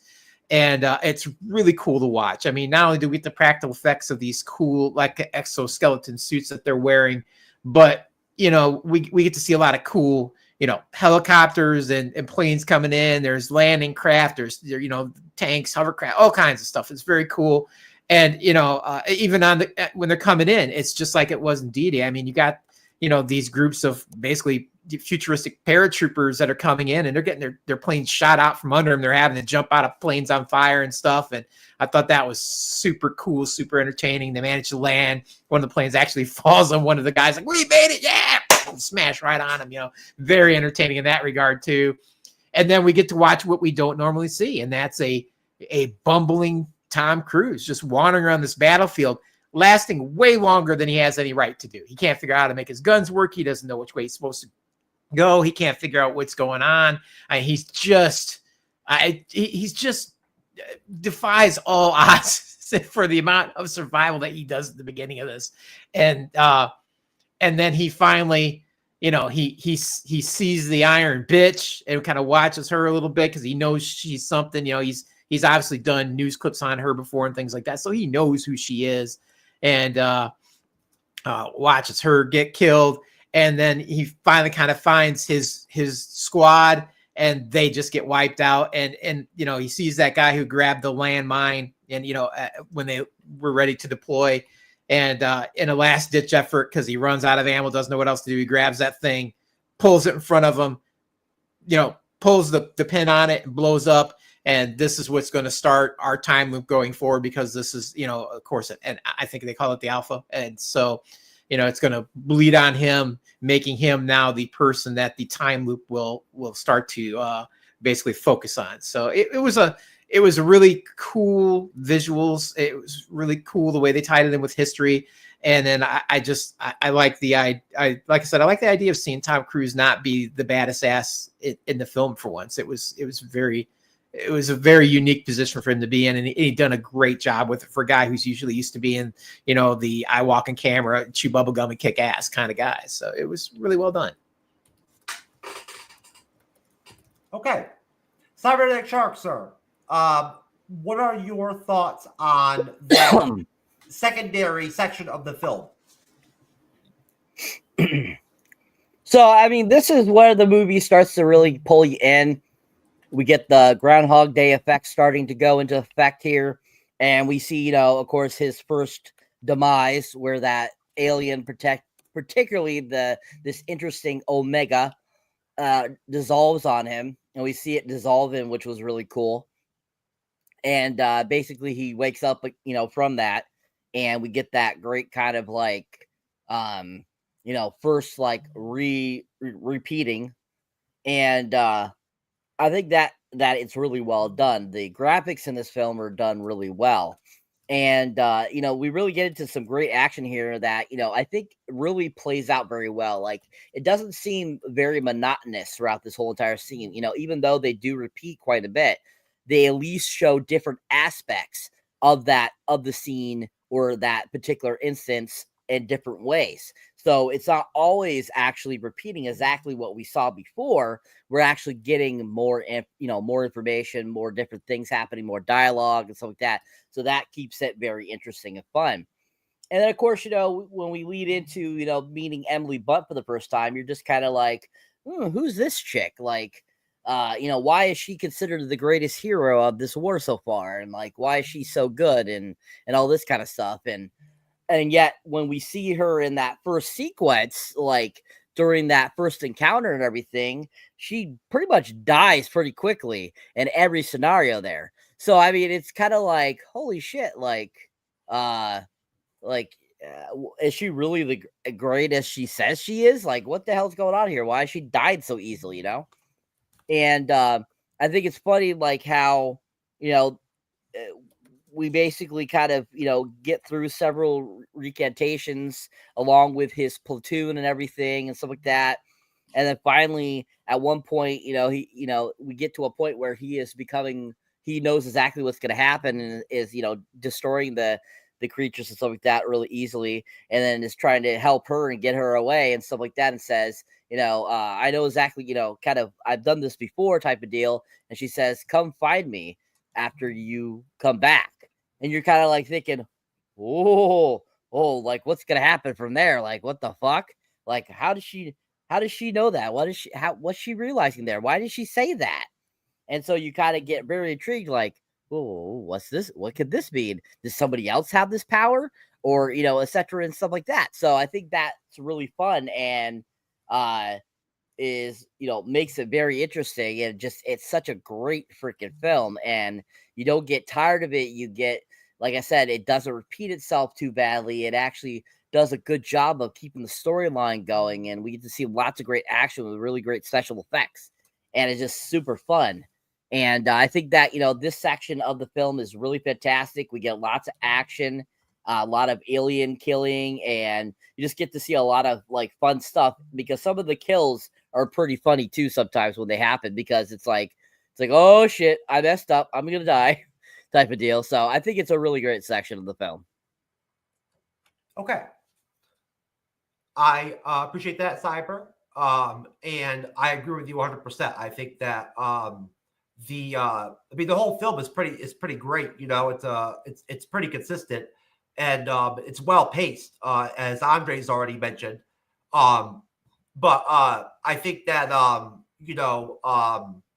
probably some of the funnest parts of the film are seeing him, like, you know, start the time loop and join that squad that he's in for, for the first time and all that. You know, I like that aspect of the film. So anyways, back to the plot of the film.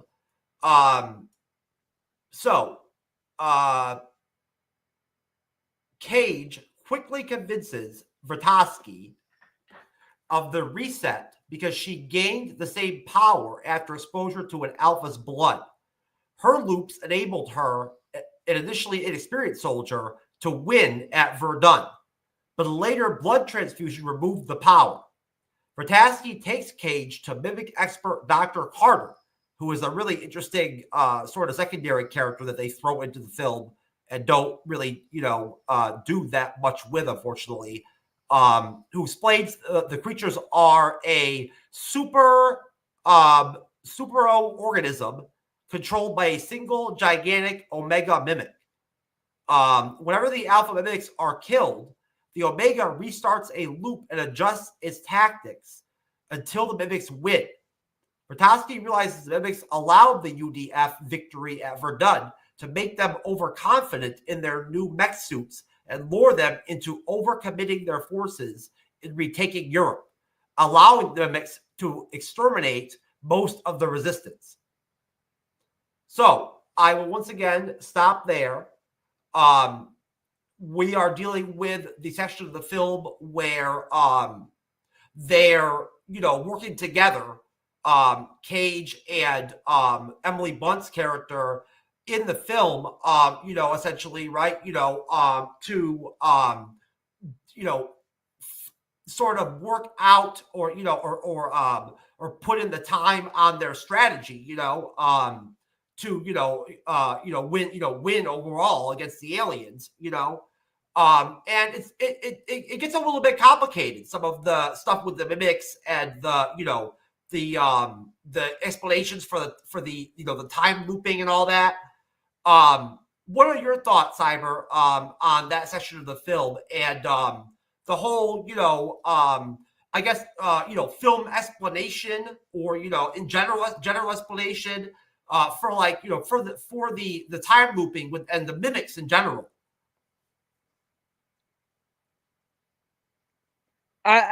just like the previous part, this part is very fantastic too. We get lots of great action. We see them progress and get to a certain point. Them finally working together. We see them training. We see them, on the beach fighting and stuff like that. This is, where we go through and he, she dies several different ways and different times, and he's trying to figure things out. And we have a lot of, great kind of just like them working together. You can kind of see them kind of, at least you can see him kind of like falling for her. You see her like liking her and, becoming more attached to her. And, so we have those great moments and stuff like that. We have, of course, we have the different like little other side segments that they go to where it shows like him having to deal with guys from the barracks, and he closes his eyes and as he's punching and knows every single move that he's gonna do and stuff like that, was really funny. And we see them kind of like I said, progress more until they get to a certain point where they start getting away from the battlefield and start getting into the country area. And so story wise, I think that this is kind of where we figure out a little bit more about stuff, that these creatures are actually not all different types of creatures. They're actually one giant organism that is sending it out, and that these this organism conquers worlds and stuff like that. And we get to meet that scientist guy at this point too as well, that where he's like, how many fingers I got behind my back and stuff like that. Oh, is this the first time we're meeting type of deal? And they talk about how you'll start having dreams because the Omega is looking for you and stuff like that.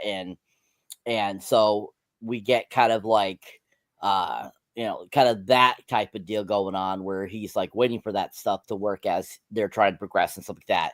And so we get, of course, they come up with kind of plan that they need to destroy the Omega in order to stop the time loops from happening. And, we find out kind of that the time looping is kind of how the aliens keep winning, or how this creature is winning, because it's able to reset the day when it makes a mistake. So it's one of those things where you kind of get a whole bunch of information along with a lot of action and, progressing the story along. But at the same time, both of those things complement each other very well. So I think this is a great section that has a lot of great information that we learned that helps progress the story, and just action-packed and really fun. Okay. Mr. Time Cop, Time Lord, I'm just a pop culture guy, sir. Yeah, so this section here gets the movie really interesting. Like, we're seeing now the truth about, like, I don't think any of the time loop movies today really explain how we get to the time loop. This is like the rare exception I seen. So like learning that the creature that Cage killed at the beginning of the film, the alpha mimic, was the original source of power to do the time loop, and that the fact that Emily Blunt's character, Rhea, like also had it. That's how she got her power, was really interesting. And then the fact that we learned how that these creatures are handled by a much bigger single organism that is the Omega. It's really interesting, and learning the big twist that the mimics allowed the battle of Verdun happen because they wanted the humans to be overconfident with their new like technology to lure them into the trap that we saw in the beginning of the episode in the beach. That is very clever alien evasion shit there, I had to say. And so that was where like the movie really made me so happy, and like just the payoff of that was a really good story twist, and I think it handled very well there.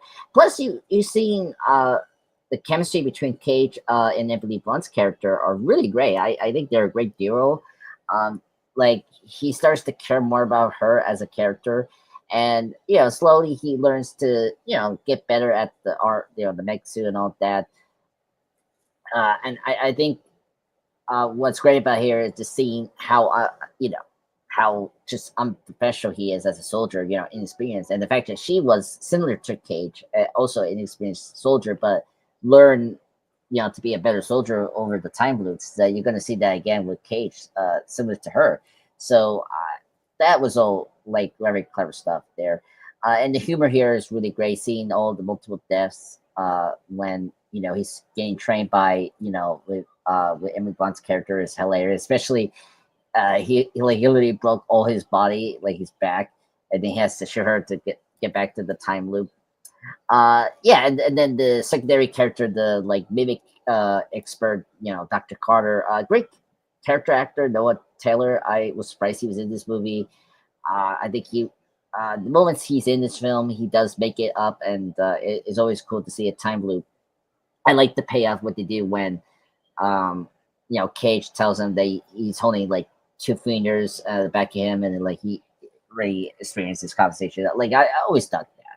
So overall, I think this section is really fun, great. You get major twists to the story of this movie, and like not expected, and I think it handles that so well in the film.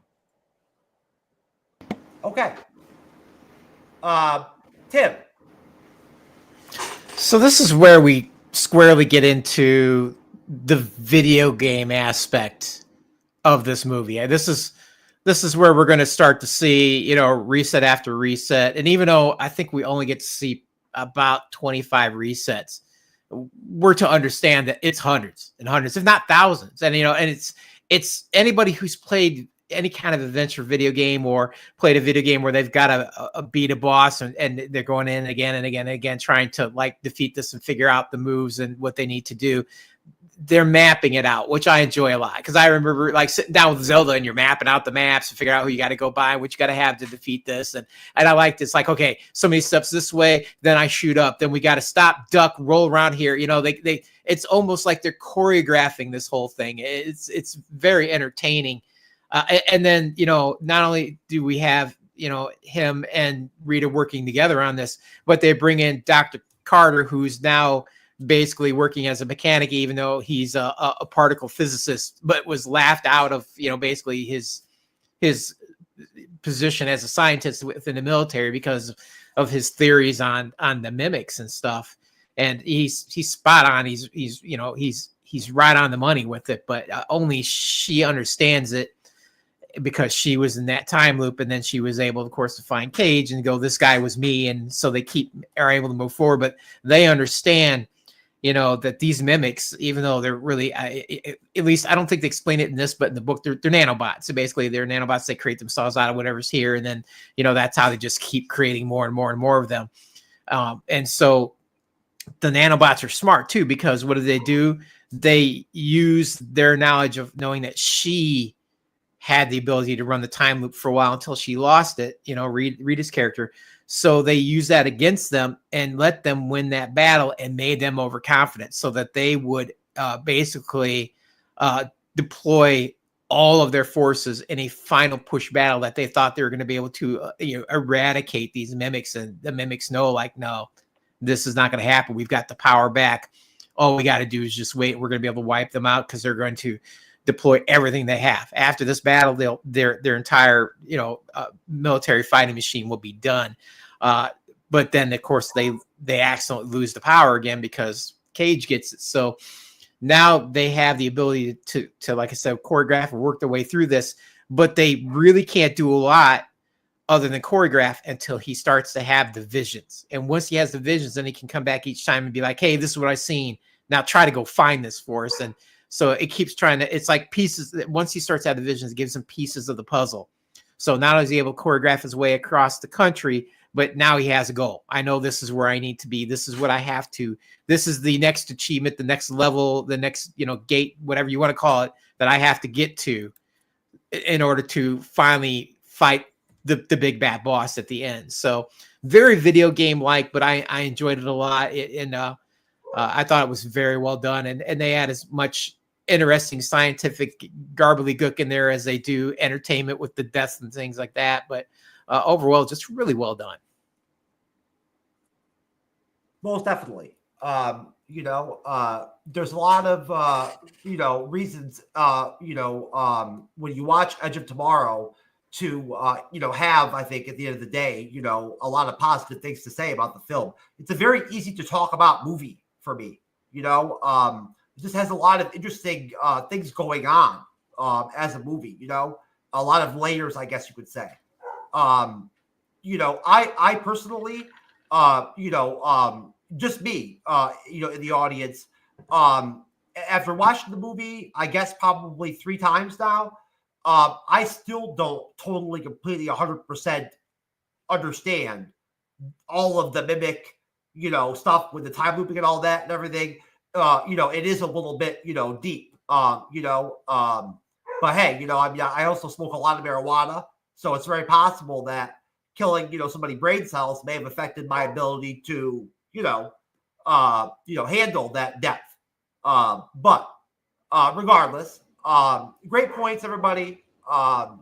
And we are moving, forward to essentially the ending stretch of the film in terms of, the plot. Cage spends many loops training with Vrataski. I hope I'm pronouncing that correctly, so they can reach the Omega. But he begins to care for her. See, when they add in the stuff like the Omega and all that, it gets deep. But he begins to care for her and struggles after seeing her repeatedly die.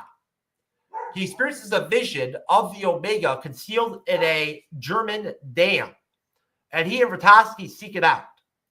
During the journey, the pair bond, but Vrataski remains distant, having seen someone she cared about die hundreds of times at Verdun. She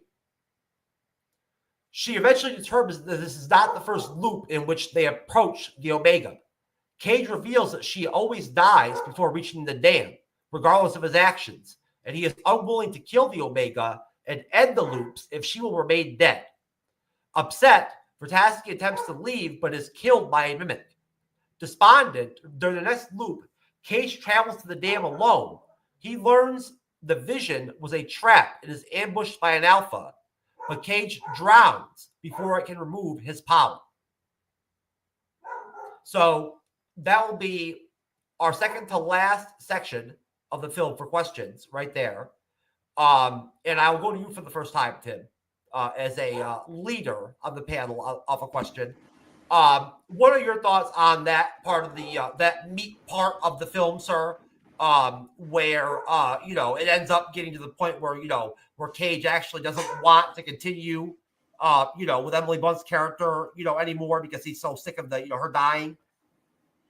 Yeah, I can't imagine what that would be like to have to focus on this task and then to be with somebody that you get emotionally attached. I mean, you would get emotionally attached to anybody. I mean, if it was just even your comrades in arms, but add to it a love interest on top of, or at least a one-way love interest, because she is already hard herself against the idea of it, because she has lost so many people in the last battle of Verdun, that she's like, don't even get close to me. We're not going to have these kind of conversations. She's really hard on herself, but he's not there yet. And he's let himself fall in love with the character. And he's slowly trying to make that in with her. And he's making progress, even though she doesn't want to admit it. They're making progress. But then she realizes, like, this love interest that you have could be the downfall of mankind. Like, if this is where I die, this is where I die. And we have to move past this point, because if we don't kill this Omega, then all is lost. Not just your love for me, but all of mankind. So you have to let this go. You are endangering the mission. And he's having a real hard time separating himself. And so the best thing he did probably was get mad and go on his own. And amazingly make it there on his own. I guess, the choreographing paid off even without having her there to help him. He was able to figure it out. Who knows how many times he did that before he finally made it. But, and then find out it's a trap, it's a trap. As Admiral Akbar would like to say. And then it's like, oh, well, they know that we have this power, and they know it's a trap, and they're trying to make it so that, he will lose the power and then they can finish the war. So now they got to figure out how do we finish this? We got to be able to finish it. We got to be able to figure out where this Omega really is. So it's an interesting dynamic, but it's one that if they're going to save humanity, they've got to get past. So it really drives the plot, and it drives the understanding. You know, like, do you pick your love or do you pick humanity? And it'd be hard for anybody in that position. No, Tim, I think that's a great point. I relate to that 100%. You know, while watching the film, I certainly felt myself like during some of those scenes. Thought about how, put myself in those shoes of how, emotional it would be, right, to be in a situation like that and deal with the emotions of experiencing death like that, daily or whatever, and repeat, like on repeat. That would be like really like traumatic and PTSD type, inducing type shit, right? So in all honesty, the whole time loop deal in the movie is sort of a curse, to have in a way. It's not fun at all. Which again, it just makes the film interesting at the end of the day. Cyber, sir, what are your thoughts, on that section of the film and, the direction of the film and, in terms of, where we end up at with, the time loop and the mimics and all that? So, yeah, just like, Tim was mentioning, you get used to somebody, you find feelings for somebody. It's hard to, watch them die over and over again. So basically, this section really kind of gives us an idea of like, he comes to the conclusion that he's got to do this on his own. So once we get through kind of that, like that going over and they're progressing, they get to the farmhouse and everything, into the helicopter, and we see her die in the helicopter. He basically decides to take it on himself. And we see him do that. We see him take the helicopter and get to the place that he's been seeing in his visions. And so he gets there, and of course there's a mimic there, and one of the creatures that he killed that gave him the power. And so basically we end up having him do that and saying he didn't see the Omega there, and going back and telling the science guy and and Emily Blunt, and saying that they have to basically that he's not there, that the main source is not there, and that they were wrong. And so basically from that point on, we kind of get, them trying to figure things out, that there's another place where this creature could be. And, basically they have to figure out what to do from there.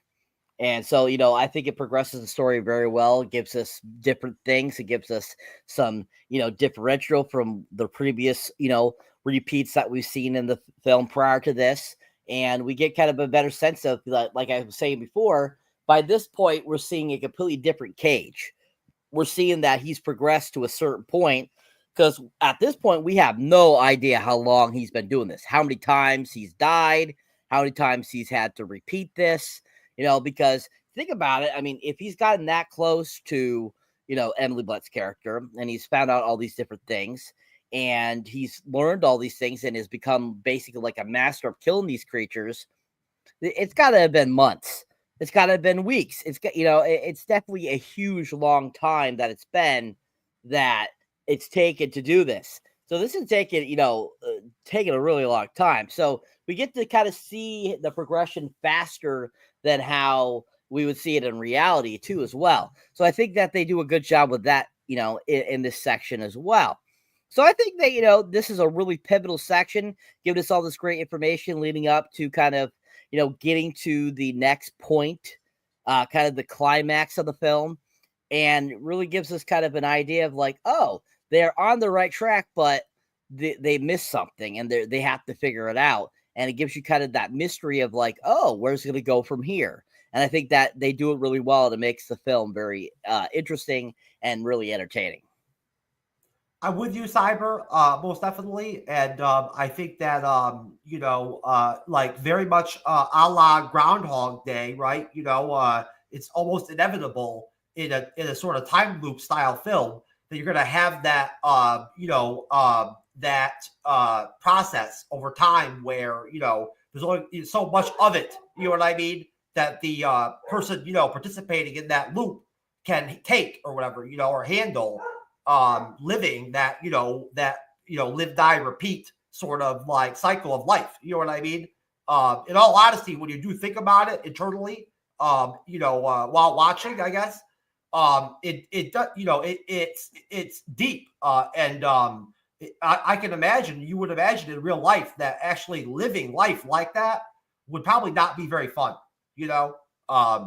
after a while, regardless of the scenario or the sort of intangibles of your time loop, right? It would still end up at some point becoming boring or like, repetitive almost, right?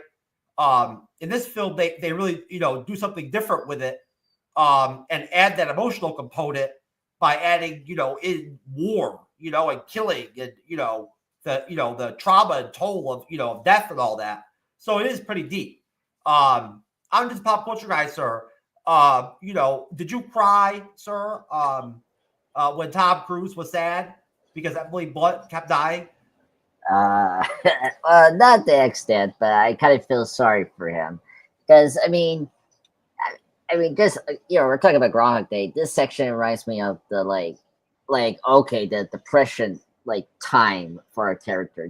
After having it's the opposite instead of Groundhog Day where Phil it's having fun in the first act, and then the second act he becomes depressed after not having Rhea as his girlfriend, right? Here, the first time is he's trying his best to help, the Emily Blunt's character to get the Omega, right? The creature. But then, the fact that these crazy creatures just are so clever of tricking the humans, tricking Cage to be on a trap and all that, it's there's no hope. So you're literally stuck in this loop, and he's and we forgot to mention when he always does the time loop, he's gonna have visions and having this kind of connection to the alien because he can see what they're thinking, right? And unfortunately, they set up traps for him, and especially that trap when he had to go alone to that dam in Germany. The fact that they set up a trap so that they can take away his time loop was crazy. I really nerve-wracking for me in that section. But yeah, I mean, Curse, he's the only person having this time loop, and the fact that he had someone to talk about this crazy thing that's happening to him, right? If it's just me doing this time loop and I have no one to talk to, I can literally lose my mind, really, and not have a really not great time. The fact that he had someone that knows about the situation and had gone through he has, that's relief for him. But he doesn't want to see her die all the time and push her body to to the max. So I understand where he's coming from, and that's why he had to do to go over to Germany and do that. I think this section is really powerful and very emotional. It's not this funny action packed section of Edge of Tomorrow. It's more of a smaller personal time to get to know Cage, but also get to know more Emily Blunt. I agree with Tim, the fact that she's this no-nonsense character because she knows that it's going to repeat again, and that's why she doesn't open up as he does, So I like this section. It just keeps on going, which is good. Again, the pacing is well done, which is great for these time loops because, I don't want to spend way too much time. They do a good job of pacing this, which is good. And the special effects are awesome with these creatures. I didn't know they were nanites, aliens. I think they should have been more clear about that, but whatever. I mean, they look cool. But yeah, that's all I had to say about this section. It's really powerful. I think Tom Cruise. This is where Tom Cruise really shines. And again, as Saber said before, he was an inexperienced soldier. Now he's becoming more experienced, which is good. Thank you, Andres. That's a good point. They do shift into more dramatic territory that does make the film. I think it helps the film. It's good. Coming off of Cyber, I agree. The whole process of watching him or knowing that, you know, he's gone through so many deaths to become this, like, you know, ultimate soldier, it is really entertaining and like a really cool concept. As a side question, you know, and I'll start with you, Cyber. What do you think of the mimics in the film, sort of MCU style, as the main villain, I guess you could say, right, or the opposition or whatever, you know, in this war, you know, of the film? That's such a big theme. What do you think of the mimics? You know, how they look visually and in general. I mean, they're okay. I don't think they're very original. You know, they're pretty much like a cross between several different characters I've seen in the past. But visually, they're okay. I thought they could have done a little better with the digital effects on them. They seemed a little too like video game-esque, but that might just be a part of how they wanted them to look. But other than that, I thought the mimics were pretty basic. I mean, alien type creatures, you know, killing, you know, just like the aliens in A Quiet Place, aliens in, you know, Independence Day, pretty much any killing alien in any alien movie where they're trying to kill people. Pretty basic, you know, and the glowing mouth things were kind of interesting. But overall, I think they were just, you know, a basic type of alien that was, you know, they tried to make a little different from previous aliens. Yeah, they definitely made an effort to try to really create a unique, you know, sort of alien, you know, that would be really, you know, be you know, a one, you know, for the film, I guess, right? So that's a good point. Andres, what do you think, sir? What are your thoughts on the whole, you know, how they present the mimics? Pretty good. I mean, like in the same boat with Cyber, I think their designs are okay. They're not like uniquely like special, but I think the way they are operating as like a hive and like they have this ability to time loop is really unique. So that's good.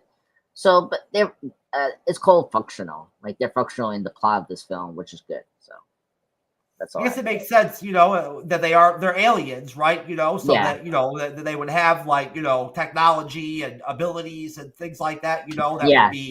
would be beyond, right, like human beings, you know. Yeah, behind human beings, and I like they're smart. That's another thing that I don't like sometimes with these alien invasions. That sometimes they don't act smart, and I like that these aliens are very like tough and very much vicious creatures that they want to kill the humans, and they're able to like outsmart the humans. You know.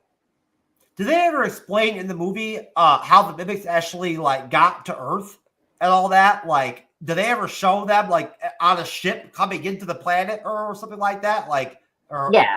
Well, so they land. So it's like they landed in the Germany first. They land first that country, and then they kind of spread over in Europe.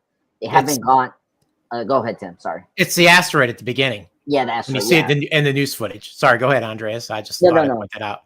No. No, you should have kept Andres going so we could have heard that whole explanation. You know what I'm saying? That had nothing to do with the asteroid. I'm just trying to help my man out. Like he had it. He just forgot about the little asteroids like news segment. It's like 3 seconds at the beginning. So yeah, it's so quick. Like I forgot that they showed the asteroid thing. So yeah, Tim was right. It was just like they landed in this specific area, and then they spread over just Europe because we know they haven't gone to the US. So that's good. But yeah, they hit the asteroid. Yeah.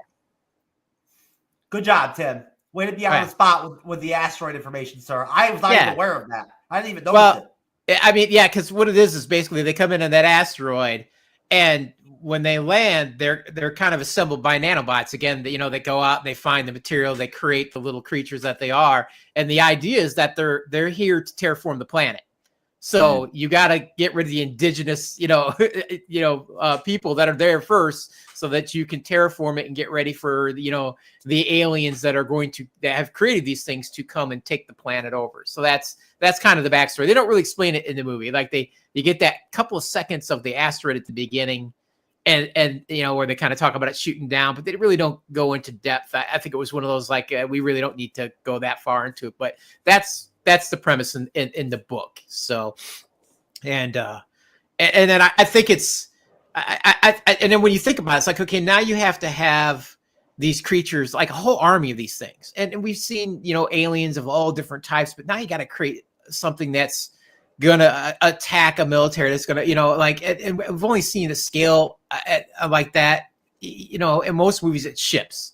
Like Independence Day, you really only seen ships. You didn't see a lot of creatures. We got a little bit of that more probably with, you know, Starship Troopers. But I think what they did was kind of smart. I mean, they're like mad dog versions of the Matrix Sentinels. That's really what they are. I mean, and it's not how cool they look. It's the movement. You know, they have this like spastic movement and attacking method that kind of differentiates them from anything that we've ever seen in another movie. And I think that's what kind of makes them cool. Visually, maybe not so much, but the movement was really cool. And the fact that these things can shoot, they can like go through the ground like they're a mole. You know, I mean, they're pretty versatile, you know, death machines. So, you know, you can be walking along and next thing you know, you're surrounded by these things because they're just all jumping out of the earth like they're the undead. It's just so I for what it lacked in a visual presence, I think it made up for in the concept.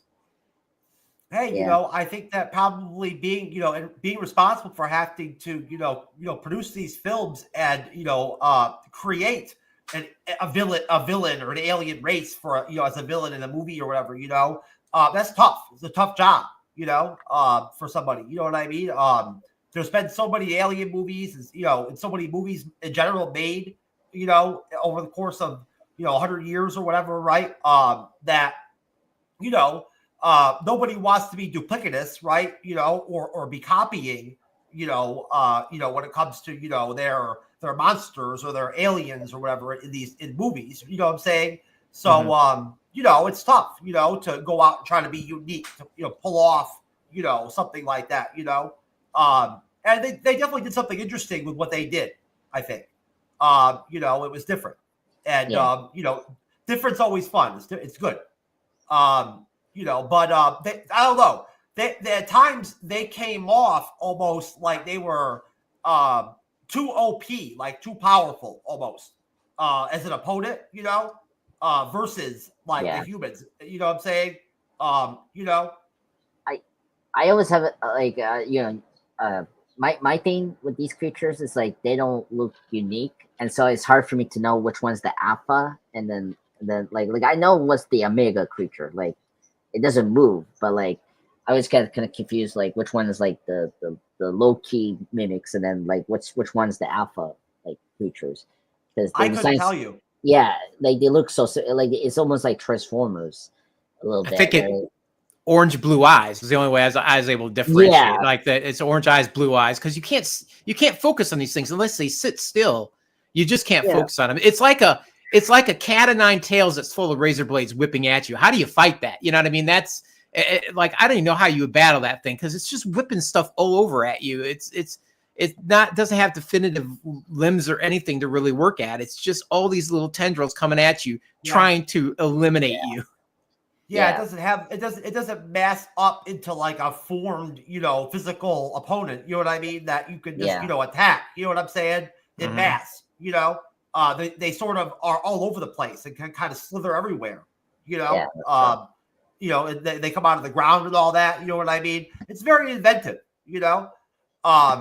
You know, in general, you know, there's a lot of interesting, you know, aspects of this film. They do a lot of interesting stuff, you know. So back to the film itself, and you know, will be our end section probably for this review. To find the Omega, Cage and Vrataski sneak into General Brigham's office and pressure him into handing over a prototype transponder designed by Carter. Having used it to locate the Omega beneath the Louvre pyramid in Paris, Cage is knocked unconscious during their escape and given a blood transfusion for his injuries, removing his power, or the loop. Vrataski frees Cage and uses his detailed knowledge of J-Squad to convince them to help destroy the Omega. They fly to Paris, where the squad members sacrifice themselves to ensure Cage and Vrataski reach the Louvre. Cornered by an alpha, Vrataski kisses Cage, lamenting that she does not have more time to get to know him. The alpha kills Vrataski and mortally wounds Cage, but he drops several grenades that destroy the Omega and bathe him in its blood. Cage awakens before his first meeting with General Brigham, back to the beginning of the film, and witnesses a news announcement that all mimics are dead following a mysterious energy surge in Paris. Cage returns to Heathrow and finds Vratoski. Oblivious to his identity, she inquires what he wants, and Cage chuckles. There you go. You gotta love the the power of reading the Wikipedia plot. It's really suspenseful.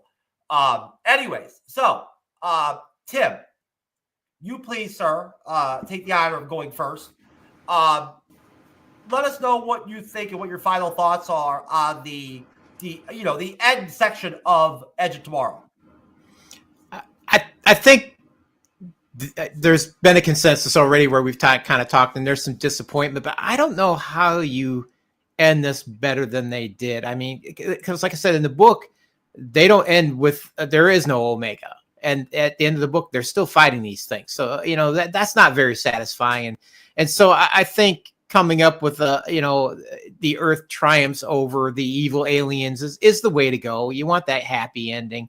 I think it's kind of interesting. We get that end sequence where they're like, okay, we need this device that this that Dr. Carter's come up with so that we can finally kill the Omega. And of course they spend a bunch of time again trying to figure out how to do this. And they've approached this general over and over and done all kinds of different tactics to try to give it to him. And finally he sits down this last time, and it kind of turns into that moment like you have with Red in Shawshank Redemption when he's in the parole board, and they're kind of like, well, why do you think we should parole you? And he's like, I just don't give a shit anymore. And that's kind of how Tom Cruise is. That's how the Cage character is like, look, I'm just done. I'm done playing this game with you. I'm done doing the dance. I just don't give a shit anymore. You have what we need to defeat this and to save mankind. And we've had this conversation over and over, and I'm tired of freaking having it with you. Just give me the damn thing. Don't give me the damn thing. I just don't care. Because we're going to do this dance over and over until I figure this out. But, and the guy just hands it over. It's just, I kind of like when they turn around, like, what do we do now? It's like, I don't know. We've never made it this far. So that was kind of a very fun moment before you realize the general just gives it to him to get him out of the office so that he can, again, arrest them. And they manage to get away. And of course, they have to practice this a few more times. They finally get the device. They go in to kill the Alpha, and it's a struggle. They're gonna lose their life. She loses her life. He's still got to move forward. He's got to try to kill us. And I think this is the second movie we see Tom Cruise use a handful of grenades to kill the big baddie at the end. I don't remember what the other movie was, but but to great effect. You see him kind of going down in that water, first trying to escape the Alpha to get to the Omega, and then the Alpha finally gets him. But of course, he turns around at that last second. You see the pins in his hand float out, and there goes the basically the bandolier of grenades going down, and he manages to kill the Omega, and that in turn destroys all of the mimics across the planet. Because it's kind of like again an Independence Day thing. You kill the brain, all the ships go down. In this, you kill the brain, all the mimics just kind of like stop functioning and just fall to the ground. It's kind of reminded me of Stargate, because they did a lot with nanobots too. And if you were able to kill the brain, the nanobots would just come apart. Like they literally would have no more cohesion. They just go back into the core components again. And that almost might have been more satisfying to watch them kind of fall apart into just a bunch of little, like chips and, metal giblets and stuff on the battleground. But overall, pretty satisfying. You get the happy ending, and then he gets a little bit of that Omega blood, or Alpha blood, just enough that it's able to reset the timeline that one last time. And so you kind of, they get to meet each other again, for one last time, and the Earth is no longer in peril. So hopefully they are able to get together and live happily ever after. I guess it's about as good of an ending as you can expect, because unless one of you guys have some insight as to like, this is how I would have wrote it, it would have made it way better. Sometimes I have those. This time I don't have it. I don't know how else I could have ended it and made it any better. Well, I go to Andres and Cyber, when it comes to taking it to that level and trying to recreate endings for the film or whatever, and improve them. You know what I'm saying? That's beyond TrueKnowledge level, moderation capabilities, unfortunately, Tim. Well, I'm going to sit on the edge of my seat, and hopefully they got one. So lay it on me, boys. I have nothing to offer you, sir, in terms of rewriting the ending of the film. That's I don't work in the industry, unfortunately, and I don't have that kind of knowledge. But no, I had mentioned pre-show that I thought the ending was a little bit flat, and all I meant with that was just that I felt like the finish of the film just sort of like the energy of it a little bit sort of dropped a little bit for me when I watched the film. But it is a solid ending, at the end of the day. It's not bad. I'm just pop culture guy, sir. Your final thoughts, sir, on the film? Yeah, I like this ending too. I mean, it's like the end where I don't like so Tom Cruise is back to the beginning, but then all of a sudden the creatures are dead because of this anomaly. I was like it just raises so many questions, like how the hell the Omega power did that. It reset it and then changed for me it's more of like a Arturian timeline we're now in. It's like the Days of Future Past, where now that they successfully completed the mission, now we're in this alternative timeline where they actually did won the war and stop the Omega thing explosion. But it just you don't want to nitpick the time travel thing here. Is okay, like does does everyone knows what happened the previous day, and stuff like that. But I really dug the ending. The fact, first off, the fact we see a character take their time loop away from them, that's really unique. I really like that. When Tom Cruise, Cage gets his time loop, a blood fusion out of his system, I was like, oh wow, I didn't expect that. That's really cool. And so now the stakes are even higher, so that they need to get this mission. This is the one chance, and I think that is the best part about this ending. And seeing the J Squad join together as a soldiers and sacrifice themselves is really noble, and I really like it. I like those characters. They're very funny throughout the loops we see them, especially the push-ups. I like that one chubby guy is I was totally fine with the push-ups doing the multi so that always cracked me up. But yeah, but yeah, after the fact that Emily Blunt gets killed again, and then Tom Cruise does the grenade thing, and I was like, yeah.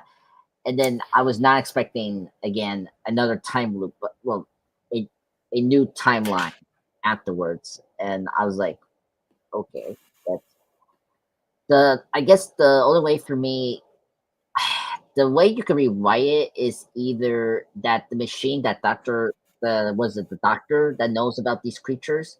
He made the machine to reset itself to the beginning, but it allows the heroes to know that this is the location that the Omega creature is at, and then that makes maybe more sense, But it's a it's okay ending. But I still love this movie. I think it's still enjoyable. It's well paced. I mean, this ending doesn't bother me at all. I forgive it because at least the two acts are really great and fun. Yeah, look, I may find the whole time loop in this movie, that the explanation of it with the mimics and all that kind of complicated a little bit for me personally. It's kind of deep compared to how simple Groundhog Day was, right? Where there really is no explanation, it just happens. Again, it's probably not the easiest job in the world to have to come up with these concepts, what I'm saying, and when you try to explain something like that, and the direction that they went in, is fun and interesting, it makes for entertaining, story and film, I like it. All right. Who have I not gone to? Cyber. Sir, you have the last word. Yes, sir. A good position to be in for you. You have the last word, sir, on the ending of Edge of Tomorrow.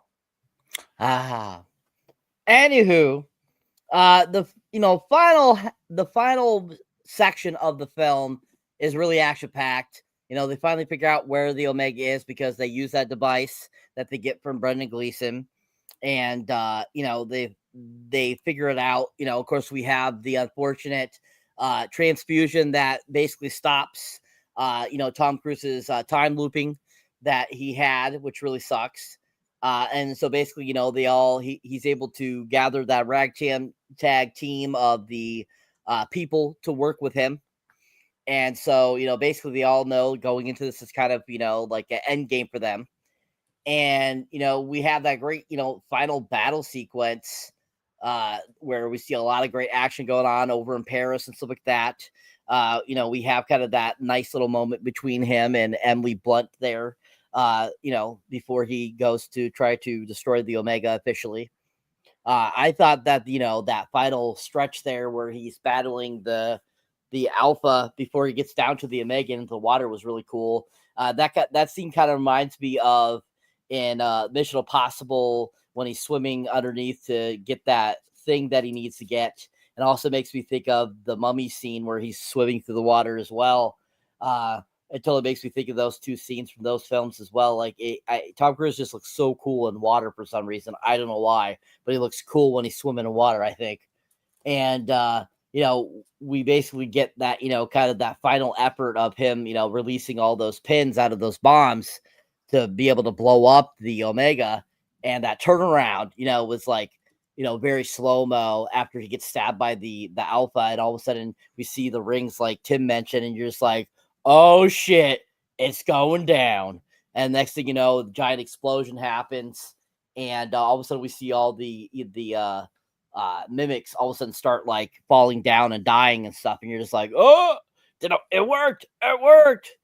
And so we get to that climax where he wakes back up on the helicopter going to the general's office, and they end up finding out that the war has ended because all the mimics have died. And it's just like, holy shit, they did it. They did it. That's awesome. And we get to see that everyone's alive still. And you're just kind of like, oh, nice. And if you think about it, you know, the reason I feel that happens is because when the Omega blew up, if you noticed, the blood of the Omega seeped into Tom Cruise again when the explosion happened. So hence giving him that power again. And hence why it was able to repeat, but it kept what happened in the mix, which I thought was really cool. It almost looks like silver a little bit, the stuff that went on him, like almost like the T-1000 like went into him or something like that, which was really cool. But him going to see Emily Blunt's character at the end there, I feel that it's a really great ending. Simply the fact that when she says, "Who are you? What do you want?" You know, did I say you can look at me? You could tell, and that's why he laughs, that she remembers him. So they did have a happy ending, which is really fantastic. So I think it's a really fantastic ending. Lots of great action right at the end to a really solid film. The soundtrack for this movie was really good. The cinematography, the CGI for the most part was really great. And I think it was a really fantastic ending. Really well done. Yeah, I agree with you 100%. It's a good movie. It's not perfect. Like all films that we review at the end of the day, you can find, issues and faults with it, of course. But I think that personally, for me, Edge of Tomorrow is a very entertaining film. Sal had mentioned when he was on, seeing it in the movie theater or whatever, and obviously Tim saw it in the theater too. And like I said earlier, I get the vibe off of, the movie itself, when I watch it, that it's probably a great watch in the theater, It just seems like that sort of film to me that, really probably would almost pop, if that makes sense. I almost wish you could have seen it on IMAX. I mean, how cool would this have looked like on an IMAX screen? I've never seen a movie in IMAX before, Tim. Oh, you're missing out. I've seen IMAX before at what's it called? That Wrinkles, whatever it's called. I forget the name of where I went. I went to one of those. Rico's theater. I know what you're talking Yeah. I went to like a theme park and I experienced. I went to an IMAX theater, at a theme park type deal way back in the day in the early 2000s. But I've never actually gone to an IMAX theater and seen a film, so I don't know the difference. It's just bigger screen. How can you go wrong with a bigger screen? It's just when the characters look as big as you are, it's pretty awesome. And you add into like massive battles, it's just a treat. Oh yeah, I'm sure it probably really elevates the whole experience and all that. No doubt. I get it. All right, guys. Inception was amazing on IMAX. There you go. I'm sure. I mean, Inception is amazing in general. You know what I'm saying? So if the IMAX experience is what everybody else says it is, like Kyle always talks about it over at Bradenton, he goes to IMAX from True Believers. Eventually I'll go. I'll have to go so I can find out. I'll have to catch an MCU film or something like that on IMAX.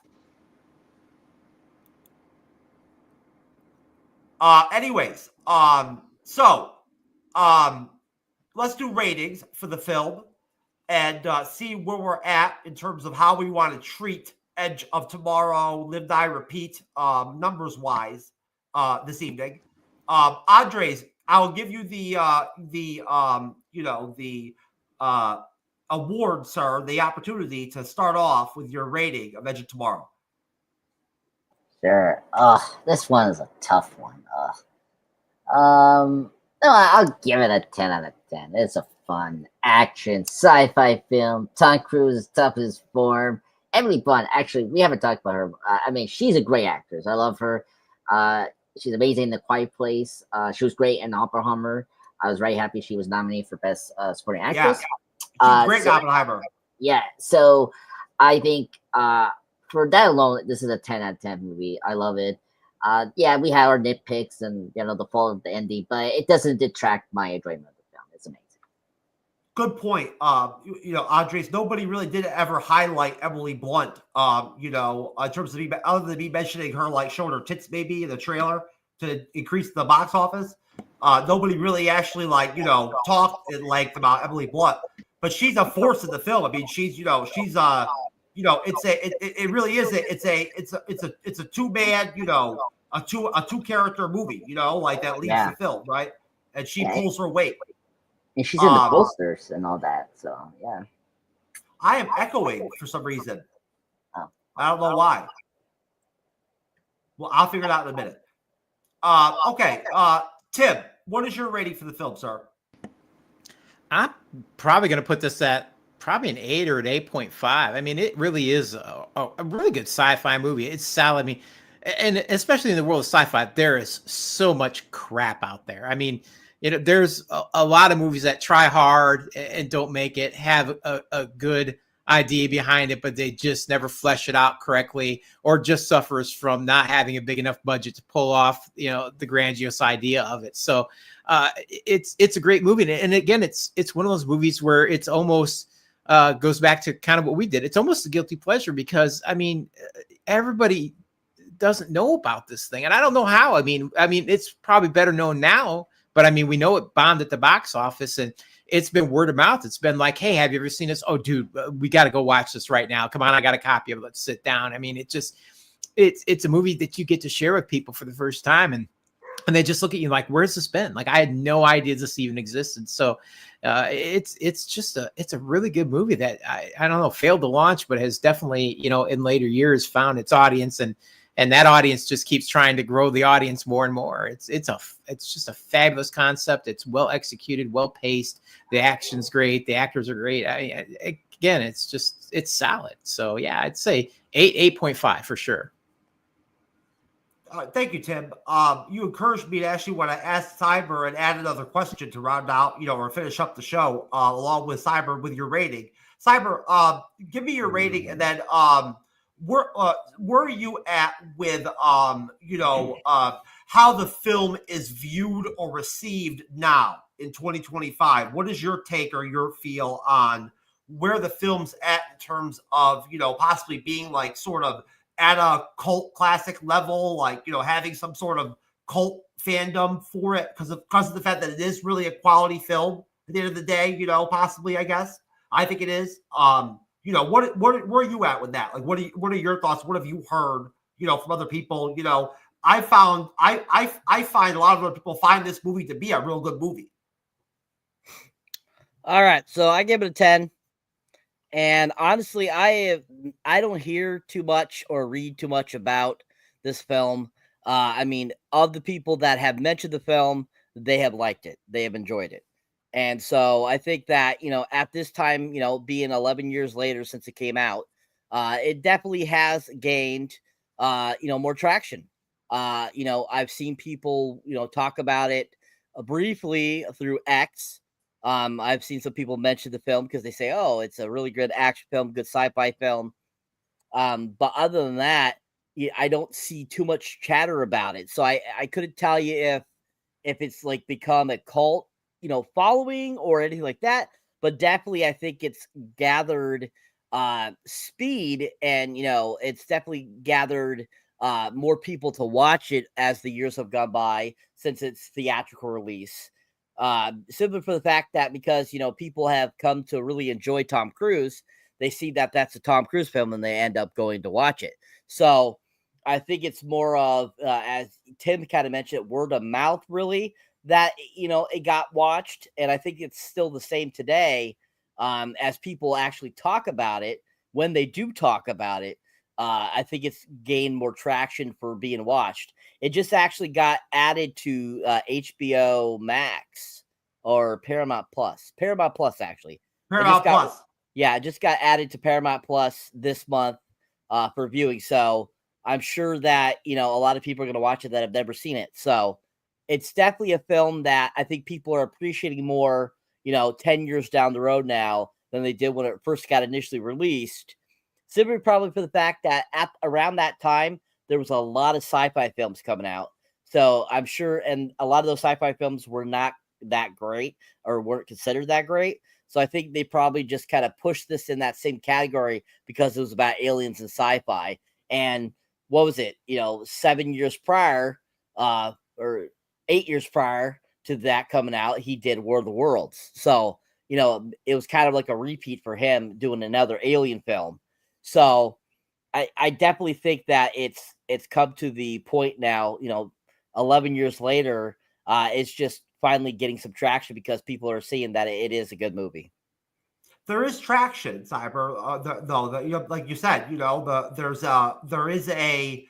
I personally have have found in my experience when I've looked into Edge of Tomorrow and people's thoughts on it or whatever.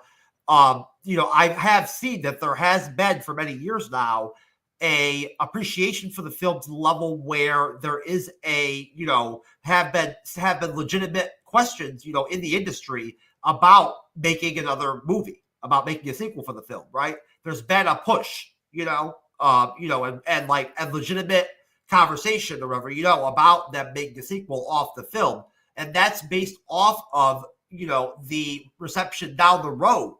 Andre's pop culture guy, if that makes sense, for the quality of the film down the road. The fact that it is a real, that people, have discovered over the years that Edge of Tomorrow is pretty solid, Yeah. Yeah, no, I agree. Yeah, I am just so like every time I talk to my friends or film buffs, like, yeah, this is highly regarded as a a good a great action sci-fi film, definitely top tier cruise film. Yeah, the word of mouth. I think Tim has hit the nail in the coffin there. That the word of mouth really helped this film to like be talked, and yeah, it's just like if you talk about in general sci-fi films, it's not in my top 10. There's a lot of other sci-fi films that I like more, but it's such a good one, and it's top tier, but it's not in my top 10 sci-fi films. But for a cruise film, it's definitely top 10, like in the rankings. Okay, Tim, what do you think? So you heard my last question. What are your thoughts on the the late life sort of reception or enjoyment or clarity in terms of the quality of Edge of Tomorrow, being a pretty solid film? Yeah, I mean, think I kind of touched that mostly, but I mean, again, you know, I'll reiterate, it's definitely been a word of mouth film, as Cyber said, and it, you know, everybody that you show it to, showing it to somebody who's shown it to somebody, so it, you know, it's gaining its legs that way. I mean, for sure. And then, you know, the internet, then you get those people going out on the internet, like, guys, hey, check this out, or they start talking about their favorite sci-fi movies, and it comes up. So, I mean, it's just going to keep gaining momentum. It's going to be one of those that, you know, years later it'll become a classic, you know, even though at the time it wasn't one. And there's so many movies that were like that when they started off. So it's not surprising that this one, you know, I mean, even though it's got Tom Cruise in it, that it ended up that way. But you know, Bonnie and Clyde's a prime example of that. The old 60s Bonnie and Clyde film. I mean, Warner Brothers didn't even think it had any potential. They gave, you know, they were just like, this is junk, we don't even want to put it out. Now it's a beloved movie with like, I think the scores for that are in the 90s somewhere. You know, like if you look it up, so the audience and the critic scores for it. So, and I think that's what's going to happen with this. I mean, we're going to get, you know, 10, 15, 20, 30 years down the road, and you're going to go on to, you know, IMDb and see that it has a really high score because people have found it and they fell in love with it. It's, again, like Andreas said, it may not be my top 10, but it's definitely my top 25, hands down, for sure. Yeah, I mean, if the film had been more successful, you know, box office wise, financially, they would have done another one. You know, it would have happened. Right? It doesn't need it though. It's just like Groundhog Day. But it's that. But we're talking about a time period, you know, in 2014. You know, and just even current day, or, you know, in 2000, where, you know, and making sequels, making trilogies out of movies, you know, has become sort of like a ubiquitous, you know, thing where people want to do it with anything that they make. That's, you know, they feel like that, you know, they feel like that hits, you know, at first they want to make more of it. So I'm just saying, you know, if this film had been successful, it's the kind of film where I feel like they would have made another one. You know, I'm glad they didn't though, because that's what they did with the Matrix, and those next two are not nearly as good. They're just not. That second one is just a bridge movie to get you to the third one, and the third one's only moderately good. So I mean, sometimes less is more, and that's what this is going to be. It's a less is more film. I want to know who added the echo. Is that you, Andres, that added the echo to the show? Yeah. No, I have my echo. We're echoing because it is you, sir. It is your audio. For some reason, you have caused us to have an echo. You know, and anyways, that's okay, sir. It happens. You know, I'm not a technological wizard when it comes to StreamYard, so I have no idea sometimes why things like that happen. But no, for whatever reason, we keep having an echo when you come on. Anyways, so all right, Edge of Tomorrow.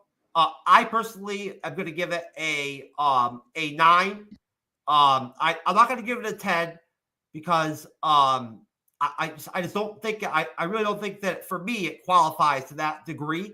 But I respect, you know, the opinions of you know, my fellow creators on their ratings, and I'm going to give it a 9 because it is a really quality film.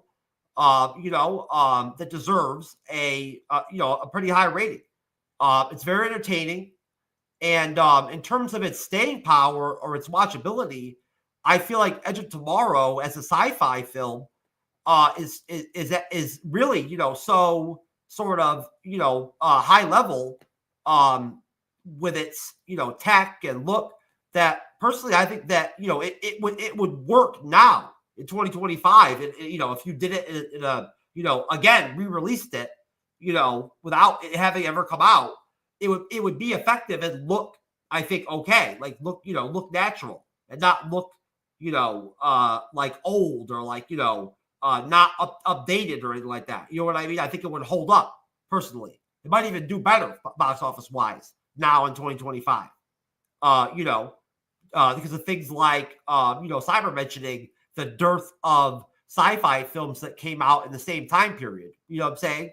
You know, I'm sure we could all use a really solid sci-fi film right now. But anyways, listen, great review, guys. Thanks to everybody on the panel, Cyber, Middle-Aged Tim, Andres. Great job, great contributions. Thanks to Sal for joining us shortly for the beginning of the show. We appreciate you. That is our review of Edge of Tomorrow, Live, Die, Repeat, as it was titled when I saw it. It was fun. Good movie. Always fun to review Tom Cruise and the MCU's Bleeding Edge. And we appreciate all of you out there that catch this review. If you enjoy it, of course, we hope you do all the wonderful things, that, you can do, like subscribe, follow the podcast, drop a rating, drop a like, all that good stuff. We appreciate it. Tim, of course, you're going to get a chance to plug, bro. Everybody gets to plug on the MCU's Bleeding Edge, man. No, I'm going to skip you on plugs, Tim. No middle-aged, movie review podcast plugging this evening. Anyways, folks, we at the MCU's Bleeding Edge, we love all of you out there that do enjoy our content and enjoy our movie reviews. Next week, Cybers is moderating, and it will be his movie pick. And we will be doing, if I remember correctly, Basic Instinct. No. That's my pick. Was it Backdraft or something like that? Backdraft. Yeah, Backdraft. Yeah, We're doing Backdraft. Backdraft. Yeah. That's right, Backdraft. And that's awesome. I haven't watched Backdraft since it came out back in the day when it came out. So thank you, Cyber.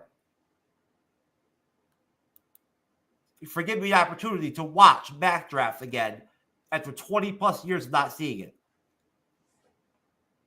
All right, so I'm just pop culture guy, sir.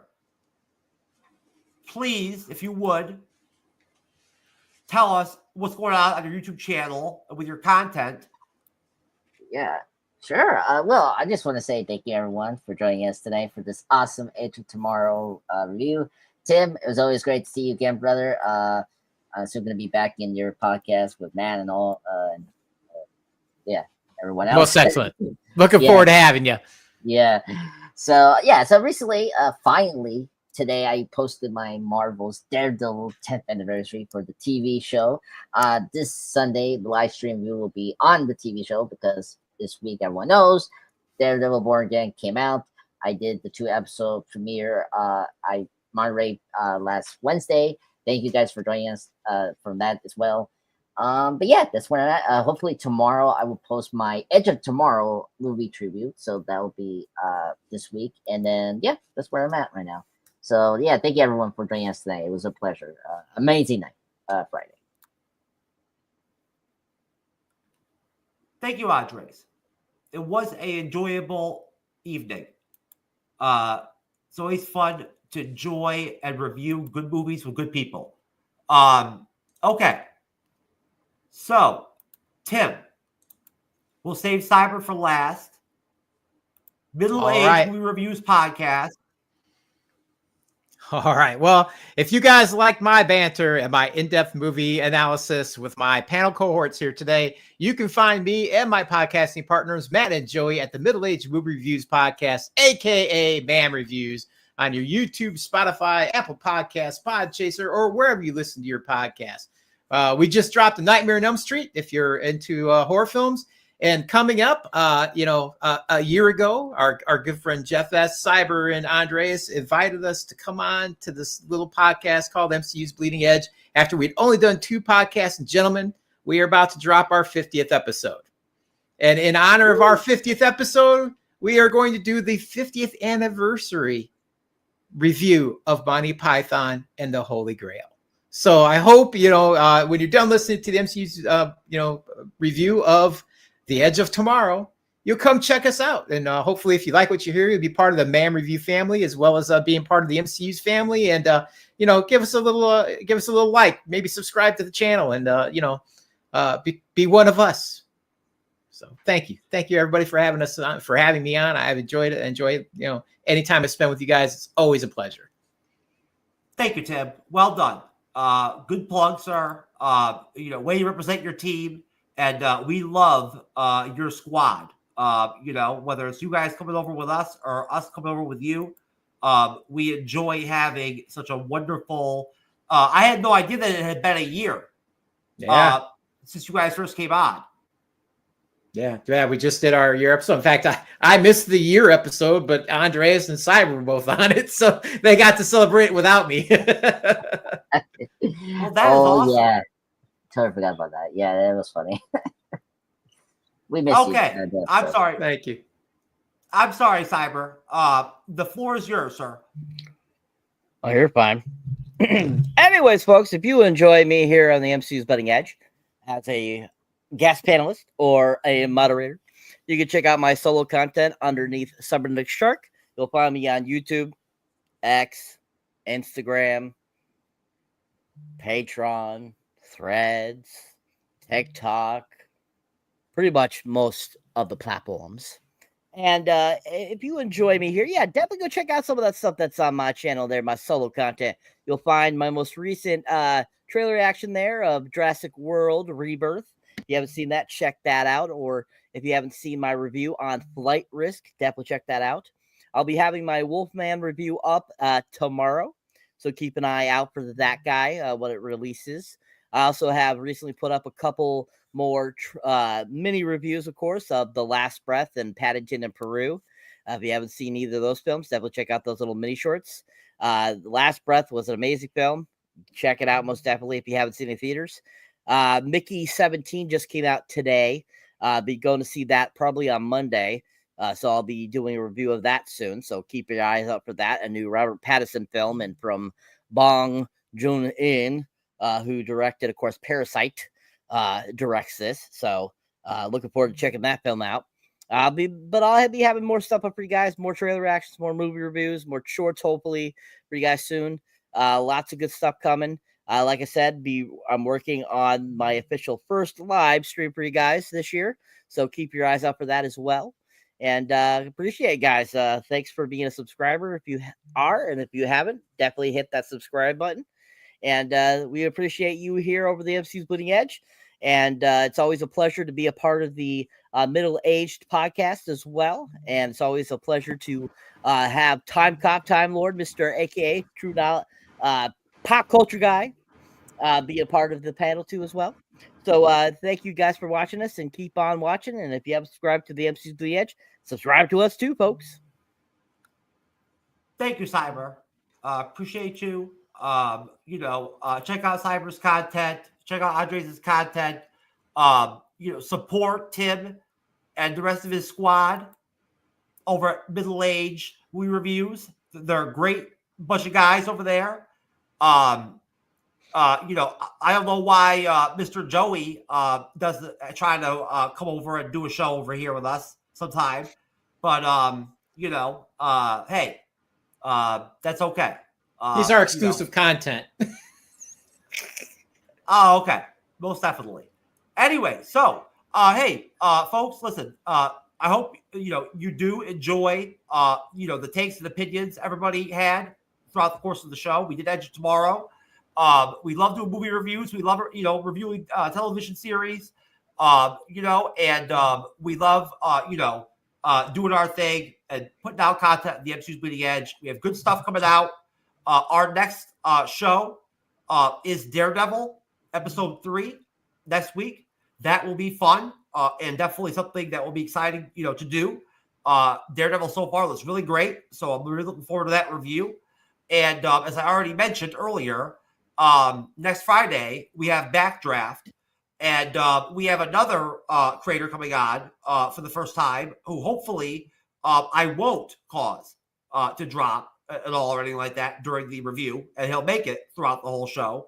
And Matthew from Down Under, from Board to Watch, is going to be on for Backdraft. And he's going to come back the next week for Basic Instinct. And we love Matthew. So I'm looking forward to that. And Backdraft sounds like a fun movie to do. So, Cyber, great pick, sir. Wonderful job, everybody on the show tonight. Appreciation to everybody. Great job. Fun review. Cyber, sir, thank you for co-hosting with me for 4 years, brother. What's wrong, sir? No, that's something I looked at. Something I looked at. Oh, okay. Not you. I was like, Not you. I'm not trying to go really. I'm not trying to be overly long or like that, and whatnot, and everything. I personally didn't even realize that we had hit the 4-year mark until yesterday. So I wanted to just mention something to you and say to you, that I appreciate you spending all this time with me, sir, doing these shows, for 4 whole years. It's a lot of time. We actually hit 4 years back in January, sir. Well, you know how I work, sir. You know what I'm saying? You're very aware of my just like Edge of Tomorrow and many films that have faults. I have faults as well, and I can't be 100% true knowledge all the time. I have drop offs, and I did not grasp that. But the most important thing is I did finally become aware, and it is very heartwarming for me to have spent so much time. It's like listening to a guy apologize to his wife that he forgot the anniversary. I'm sorry, but I did remember eventually. I'm gonna get you some flowers. I'll take you out for dinner. It'll be good. It'll just be like it was 3 months ago, except we're just gonna do it now. No. One of the benefits of doing so many recordings and live streams and shows together over the years and all over the time, and know each other even before we did the MCU'S Bleeding Edge, is that Cyber, just like, I would think Andres knows me well enough to where, even when I say things that come out fucked up or wrong or whatever, you know what I'm saying? They know my intentions. You know what I mean? And where I'm at, as a friend and a fellow creator, and where I'm trying to go. So, no, at the end of the day, we have people that come on and guest with us and help us out on shows that have been doing this for over 10 years or 15 years. I haven't been in the game that long. Cyber's been in the game for over 10 years. Andres has been in the game for over 10 years. I personally haven't, but I think that personally, I'm very proud of 4 years making content and doing shows like this with Cyber. It's been a lot of fun. A lot of experiences, a lot of interesting things have happened, without question. Some highs and lows and some ups and downs, but mostly good stuff, I think. Well, happy anniversary, you too. Happy anniversary. Thank you. Thank you. Obviously, it's, as Cyber already explained, it's way late, but thank you, Tim. Anyways, thanks to everybody out there. Again, enjoy the review. Edge of Tomorrow is over. We are out of the MCU'S Bleeding Edge. We love everybody out there. God bless you. Stick with us and come see us again for Daredevil next Wednesday. And we'll see you later. Peace. Slaves built the pyramids. Slaves built the Parthenon. Slaves built America. Slaves, this is your song. Thank you. Slaves. Thank you. Slaves.